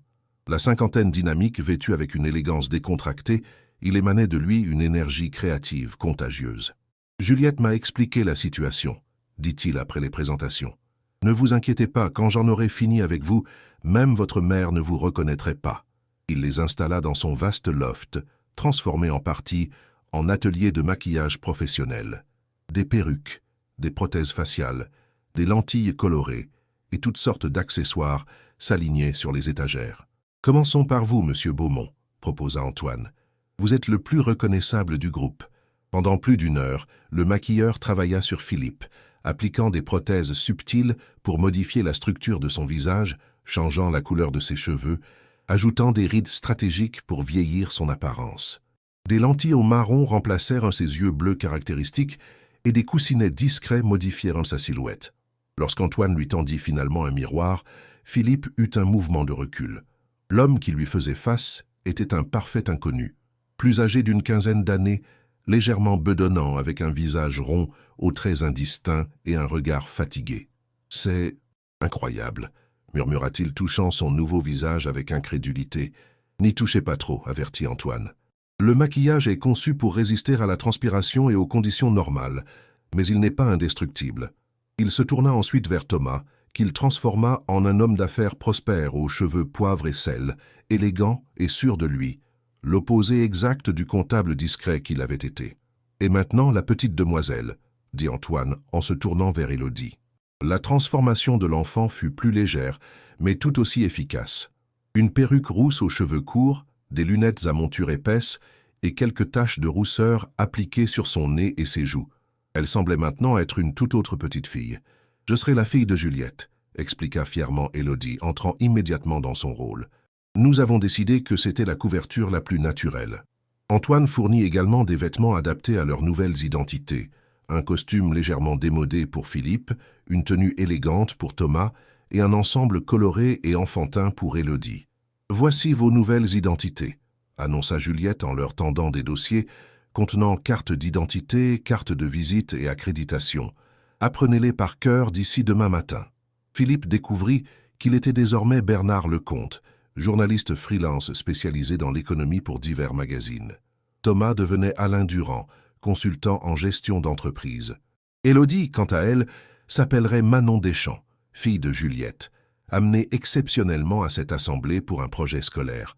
Ces identités tiendront-elles face aux vérifications renforcées ? S'inquiéta Thomas. Elles sont parfaites pour un contrôle standard, répondit Juliette. Mais effectivement, en cas de vérification approfondie, elles ne résisteraient pas. C'est pourquoi notre timing sera crucial. Elle déploya le plan du siège de Beaumont Industries sur la table basse. L'assemblée aura lieu dans l'auditorium principal, au 2e étage. Les contrôles d'identité se feront dans le hall d'entrée. Une fois à l'intérieur, nous aurons plus de liberté de mouvement. Elle traça du doigt leur itinéraire. Nous arriverons séparément. D'abord moi, avec Élodie, en tant que journaliste accompagné de sa fille. Puis vous, Philippe, avec votre accréditation de presse. Thomas, vous entrerez en dernier. Vous vous tiendrez à l'écart jusqu'à ce que je vous fasse signe. Elle les regarda tour à tour, s'assurant qu'ils comprenaient bien leur rôle. L'assemblée débutera par l'allocution de Nicolas. Il présentera probablement sa version des événements, m'accusant de tous les maux, anticipa Philippe. C'est à ce moment que nous interviendrons. Exactement, confirma Juliette. Je demanderai la parole en tant que journaliste, puis je vous la céderai. Votre apparition créera un choc initial. Puis nous ferons entrer Thomas, et nous présenterons les preuves sur l'écran géant de l'auditorium. Elle sortit une clé USB de sa poche. J'ai préparé une présentation percutante avec les éléments les plus accablants. En quelques minutes, l'empire de mensonges de Nicolas s'effondrera devant tous les actionnaires et la presse réunie. Le plan était audacieux, risqué, mais potentiellement dévastateur pour Nicolas et ses complices. S'ils réussissaient, la vérité éclaterait au grand jour et justice serait rendue. S'ils échouaient, Philippe préféra ne pas envisager cette possibilité. Ils passèrent le reste de la soirée à peaufiner les derniers détails, répétant leur rôle, anticipant les questions qui pourraient surgir, préparant des réponses à toutes les éventualités. « Nous devrions essayer de dormir », suggéra finalement Juliette. « Demain sera le jour le plus important de nos vies. » Antoine leur avait préparé des lits de fortune dans son vaste loft. Avant de se retirer dans le sien, Philippe s'approcha de Thomas qui regardait pensivement par la fenêtre. « Nerveux ?» demanda-t-il doucement. Thomas esquissa un sourire las. Terrifié serait plus exact. Pas tant pour moi que pour Élodie. Si quelque chose tournait mal, rien ne tournera mal, affirma Philippe avec plus d'assurance qu'il n'en ressentait réellement. Notre plan est solide, nos preuves irréfutables. Demain, à cette heure-ci, tout sera terminé et vous pourrez commencer à reconstruire votre vie. Thomas le considéra longuement avant de répondre. Vous avez changé, Philippe. Quand Élodie vous a trouvé dans votre manoir, vous étiez un homme différent. Philippe médita cette observation. Je suppose que perdre tout ce qu'on croyait important révèle ce qu'il est vraiment, dit-il finalement. Cette expérience m'a ouvert les yeux sur beaucoup de choses. Ma responsabilité envers mes employés, l'impact réel de mes décisions, la valeur des relations humaines authentiques. Il laissa sa phrase en suspens, réalisant à quel point ses jours de fuite et de danger l'avaient transformé. L'homme qu'il était avant, isolé dans sa tour d'ivoire, déconnecté des réalités humaines, lui semblait maintenant un étranger. « Quoi qu'il arrive demain, poursuivit-il, je vous suis reconnaissant, à vous et à Élodie. Vous m'avez sauvé d'une façon que vous ne pouvez pas imaginer. » Thomas hocha simplement la tête, acceptant silencieusement ce remerciement sincère. « Essayons de dormir, dit-il finalement. Demain, nous affronterons ensemble ce qui doit l'être. » Philippe regagna son lit improvisé, l'esprit tourmenté par un mélange d'appréhension et de détermination. Demain marquerait soit la fin de tout ce qu'il avait construit, soit le début d'une nouvelle ère pour Beaumont Industries, une ère de transparence, d'intégrité et de véritable responsabilité sociale. Alors qu'il sombrait dans un sommeil agité, une dernière pensée traversa son esprit. Quoi qu'il advienne, il ne serait plus jamais l'homme qu'il avait été. Et peut-être était-ce là la plus importante des victoires. L'aube se leva sur Paris, enveloppant la ville d'une lumière dorée qui contrastait avec la tension palpable dans le loft d'Antoine.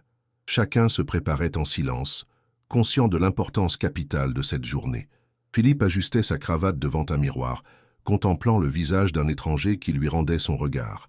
Cette transformation physique lui semblait étrangement appropriée. N'était-il pas au fond devenu un homme différent au cours de ces quelques jours tumultueux, prêt demanda Juliette en s'approchant, élégante dans son tailleur gris anthracite, incarnation parfaite de la journaliste professionnelle. Philippe hocha la tête. Les mots semblaient superflus face à l'ampleur de ce qui les attendait. Ils quittèrent le loft selon le plan établi. D'abord Juliette et Élodie, puis Philippe, et enfin Thomas, chacun prenant un itinéraire différent vers le siège de Beaumont Industrie. La tour de verre et d'acier se dressait, majestueuse et intimidante, dans le quartier de la Défense, symbole de la puissance financière que Philippe avait passé sa vie à construire et que son frère s'apprêtait à démanteler. L'esplanade devant l'immeuble grouillait déjà de monde. Actionnaires en costumes sombres, journalistes affairés, caméras de télévision installées pour retransmettre l'événement. Une assemblée générale extraordinaire de Beaumont Industrie était toujours un événement majeur dans le monde des affaires français. Philippe, dans son déguisement de journaliste économique anonyme, observa Nicolas qui accueillait personnellement certains invités VIP à l'entrée. Son frère semblait détendu, confiant, arborant ce sourire charismatique qui avait toujours séduit les médias. Qui aurait pu imaginer la noirceur qui se cachait derrière cette façade affable? À l'heure prévue, Philippe se présenta au contrôle de sécurité, le cœur battant. Sa fausse accréditation fut examinée, son visage scruté. Un moment de tension extrême, puis le garde hocha la tête et lui rendit son badge. Premier obstacle franchi, l'auditorium se remplissait rapidement. Philippe repéra Juliette et Élodie déjà installées dans la section réservée à la presse. Il prit place quelques rangs derrière elles, comme convenu.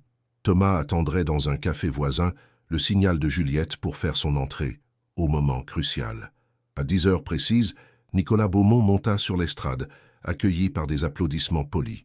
Impeccable dans son costume sur mesure, il incarnait parfaitement l'image du dirigeant d'entreprise moderne et dynamique. Mesdames et messieurs les actionnaires, chers partenaires, représentants de la presse, commença-t-il d'une voix assurée. Nous sommes réunis aujourd'hui dans des circonstances exceptionnelles, et je dois l'admettre douloureuses pour moi personnellement. Son visage adopta une expression de préoccupation étudiée. Comme vous le savez, mon frère Philippe a disparu depuis plusieurs jours, dans des circonstances troublantes. Les autorités poursuivent leurs recherches, mais je dois vous informer que nous avons récemment découvert des irrégularités financières préoccupantes qui pourraient expliquer cette disparition soudaine. Un murmure parcourut l'assemblée. Philippe serra les poings, révolté par l'audace de son frère qui n'hésitait pas à le calomnier publiquement. « En tant que directeur financier, poursuivit Nicolas, j'ai le devoir de vous présenter la situation avec transparence. Un audit préliminaire a révélé des détournements de fonds substantiels vers des comptes offshore, ainsi que des transactions douteuses impliquant plusieurs filiales du groupe. Sur l'écran géant derrière lui apparurent des graphiques et des tableaux savamment manipulés pour suggérer la culpabilité de Philippe.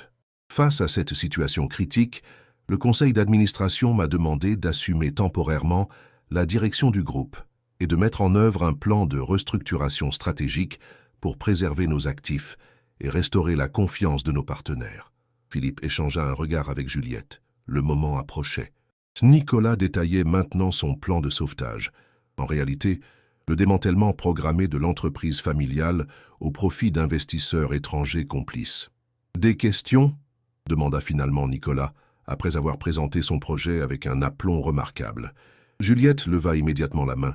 Nicolas lui accorda la parole avec un sourire condescendant. « Juliette Deschamps, investigation économique », se présenta-t-elle en se levant. « Monsieur Beaumont, vos accusations contre votre frère sont graves. Avez-vous des preuves concrètes de sa culpabilité ?» Nicolas ne se départit pas de son assurance.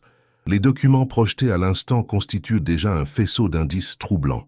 L'enquête interne se poursuit et... « Permettez-moi de vous interrompre, coupa Juliette. J'aimerais donner la parole à quelqu'un qui pourrait apporter un éclairage différent sur cette situation. » Sans attendre l'autorisation, elle fit signe à Philippe qui se leva et s'avança vers l'allée centrale. Là, sous les regards stupéfaits de l'assistance, il retira lentement sa perruque et ses prothèses faciales, révélant sa véritable identité. « Bonjour, Nicolas », dit-il d'une voix claire qui résonna dans l'auditorium soudain silencieux. Le visage de Nicolas se décomposa, passant de l'incrédulité à la peur en quelques secondes. Des exclamations de surprise fusèrent dans la salle. Des photographes se précipitèrent pour capturer ce moment extraordinaire. « Je crois que vous me présentiez comme disparu », poursuivit Philippe en avançant vers l'estrade. « Me voici, très présent et surtout très au fait des véritables irrégularités qui ont eu lieu au sein de notre entreprise. Nicolas se ressaisit rapidement, tentant de reprendre le contrôle de la situation. « Philippe, quelle surprise! Nous étions tous si inquiets, mais ton comportement erratique ne fait que confirmer nos soupçons. Te cacher puis réapparaître déguisé? Qu'as-tu à te reprocher exactement ?» Philippe monta calmement sur l'estrade, se plaçant à côté de son frère. « Je ne me cachais pas, Nicolas. Je fuyais les hommes que tu as envoyés pour m'éliminer après avoir découvert ton projet Phénix. » Des murmures confus parcoururent l'assistance. Philippe se tourna vers l'écran géant. « Avec votre permission, j'aimerais présenter d'autres documents, plus révélateurs. » Sans attendre de réponse, Juliette inséra sa clé USB dans l'ordinateur de contrôle. L'écran s'illumina avec les preuves méticuleusement rassemblées par Thomas. Virements frauduleux, fausses signatures, sociétés écrans, tout le système élaboré par Nicolas pour détourner les fonds de l'entreprise et préparer son démantèlement. « Vous voyez ici, » expliqua Philippe en pointant des transactions spécifiques, comment des centaines de millions d'euros ont été détournés vers des sociétés offshore contrôlées par mon frère. Et voici le fameux projet Phénix, non pas un plan de restructuration, mais un programme méthodique pour vendre nos actifs stratégiques à des prix sous-évalués à des partenaires complices. Nicolas, livide, tenta d'interrompre la présentation. Ce sont des faux, des documents fabriqués, sécurité. Mais la révélation suivante le figea sur place. Sur l'écran apparut son propre visage, dans une vidéo où il discutait ouvertement de ses plans avec Laurent Vasseur, évoquant sans embâge l'élimination nécessaire de son frère et le démantèlement programmé du groupe. Ces enregistrements ont été réalisés par un homme intègre que tu as injustement licencié lorsqu'il a découvert tes malversations, déclara Philippe. Un homme qui a risqué sa vie pour révéler la vérité. Thomas Mercier, voulez-vous nous rejoindre ? Sur un signe de Juliette, Thomas entra dans l'auditorium et s'avança vers l'estrade, accompagné par 2 officiers de police judiciaire qui attendèrent ce moment pour intervenir. L'ancien comptable, digne dans son déguisement élégant, portait avec lui un dossier complet qui fut immédiatement remis aux autorités. Nicolas, comprenant que tout était perdu, tenta une dernière manœuvre désespérée. « Ces accusations sont ridicules. Cet homme est un ancien employé rancunier, licencié pour fraude. Quant à mon frère, sa santé mentale est manifestement altérée. Je crois que les preuves parlent d'elles-mêmes, » intervint l'un des policiers. « Nicolas Beaumont, nous avons un mandat pour vous interroger concernant des soupçons de fraude, détournement de fonds et tentative de violence aggravée. » L'auditorium était maintenant en ébullition, les journalistes se bousculant pour capturer chaque instant de ce coup de théâtre extraordinaire. Les actionnaires, abasourdis, assistaient à l'effondrement en direct du plan machiavélique qui aurait pu détruire leur investissement. C'est à ce moment qu'Élodie, suivant une inspiration soudaine, s'avança vers l'estrade. Sa petite silhouette, débarrassée de son déguisement, attirait tous les regards. Elle se plaça devant le micro, sa voix claire portant étonnamment bien dans l'immense salle. « Je m'appelle Élodie Mercier. J'ai 10 ans. L'homme que vous voyez là-bas est mon père. Il a perdu son travail, sa réputation et presque sa famille parce qu'il a choisi l'honnêteté face à la corruption. Ma mère est à l'hôpital, malade de chagrin. Notre vie a été détruite par des décisions prises dans cette tour de verre. Un silence absolu s'était installé, chacun suspendu aux lèvres de cet enfant dont la maturité et le courage forçaient l'admiration. Mais aujourd'hui, je ne suis pas ici pour accuser. Je suis ici pour dire que même les plus grandes injustices peuvent être réparées quand des personnes comme mon père et M. Philippe Beaumont choisissent de se battre pour la vérité. » Elle se tourna vers Philippe, lui adressant un sourire lumineux. « Il y a quelques jours, j'ai sauvé M. Beaumont des hommes envoyés pour lui faire du mal. Aujourd'hui, ensemble, nous sauvons cette entreprise et toutes les familles qui en dépendent. » Cette intervention inattendue toucha l'Assemblée au cœur, humanisant soudain ce qui n'était jusque-là qu'un scandale financier. Des applaudissements spontanés éclatèrent, tandis que les policiers escortaient Nicolas hors de la salle, son empire de mensonges définitivement effondré. Dans les jours qui suivirent, l'affaire fit la une de tous les médias. Les révélations s'enchaînèrent, impliquant plusieurs hauts dirigeants et partenaires commerciaux dans le réseau frauduleux tissé par Nicolas. Philippe, réinstallé à la tête du groupe avec la confiance renouvelée du conseil d'administration, entreprit une réorganisation profonde de l'entreprise. Sa première décision fut symbolique, mais significative, réintégrer Thomas Mercier avec le titre de directeur de l'audit interne et de l'éthique, un nouveau département chargé de garantir la transparence et l'intégrité des opérations du groupe. Madeleine Mercier, l'épouse de Thomas, sortit progressivement de sa dépression nerveuse lorsqu'elle apprit le rétablissement de l'honneur de son mari et la fin de leur calvaire. La famille fut réunie dans un nouvel appartement spacieux à Paris, offert par Philippe comme première étape d'une compensation pour les préjudices subis. Mais la transformation la plus profonde était celle de Philippe lui-même. L'homme froid et distant, obsédé par les chiffres et les stratégies, avait disparu.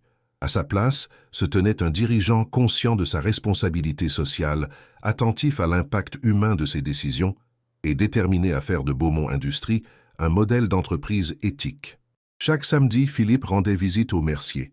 Il apportait toujours des fleurs pour Madeleine et un livre pour Élodie, généralement d'économie ou de mathématiques, les passions de la brillante petite fille. Ces visites étaient devenues un rituel précieux, un rappel de ce qui comptait vraiment. « Tu sais, » dit un jour Élodie alors qu'il se promenait dans le jardin du Luxembourg, « quand je t'ai vu pour la première fois dans ton grand manoir vide, je ne pensais pas que nous deviendrions amis. » Philippe sourit, touché par la simplicité de cette observation. La vie nous réserve parfois d'étranges surprises. Sans toi, je serais probablement encore cet homme seul et aveugle aux conséquences de ses actes. Élodie le regarda avec cette intensité particulière qui la caractérisait. « Tu n'étais pas aveugle, » dit-elle doucement. « Tu avais juste oublié de regarder. » Cette phrase, dans sa sagesse enfantine, résumait parfaitement le parcours de Philippe. Il avait fallu qu'il perde tout pour redécouvrir l'essentiel, la valeur des relations humaines, l'importance de l'intégrité et le véritable sens de la réussite. Le temps passait, cicatrisant progressivement les blessures. Beaumont Industries prospérait sous sa nouvelle direction éthique. Thomas s'épanouissait dans ses nouvelles responsabilités. Madeleine retrouvait peu à peu sa joie de vivre. Et Élodie grandissait, brillante et équilibrée, promise à un avenir lumineux. Quant à Philippe, il avait trouvé une nouvelle définition du succès. Non plus dans les graphiques de croissance ou les articles élogieux de la presse économique, mais dans les sourires reconnaissants de ceux dont il avait changé la vie, dans l'intégrité retrouvée de l'héritage familial, et dans cette famille de cœur que le destin avait placée sur sa route. Cette nuit d'orage où une petite fille était sortie de l'ombre pour l'empêcher de monter un escalier fatal avait été bien plus qu'un sauvetage physique. Elle avait été le premier pas d'un chemin de rédemption, une main tendue vers une humanité qu'il avait trop longtemps oubliée. Et ce chemin, il continuerait à le parcourir chaque jour, guidé par la leçon la plus précieuse qu'Élodie lui avait enseignée. La vraie richesse ne se mesure pas en chiffres, mais en vie touchée, en injustice réparée et en cœur reconquis.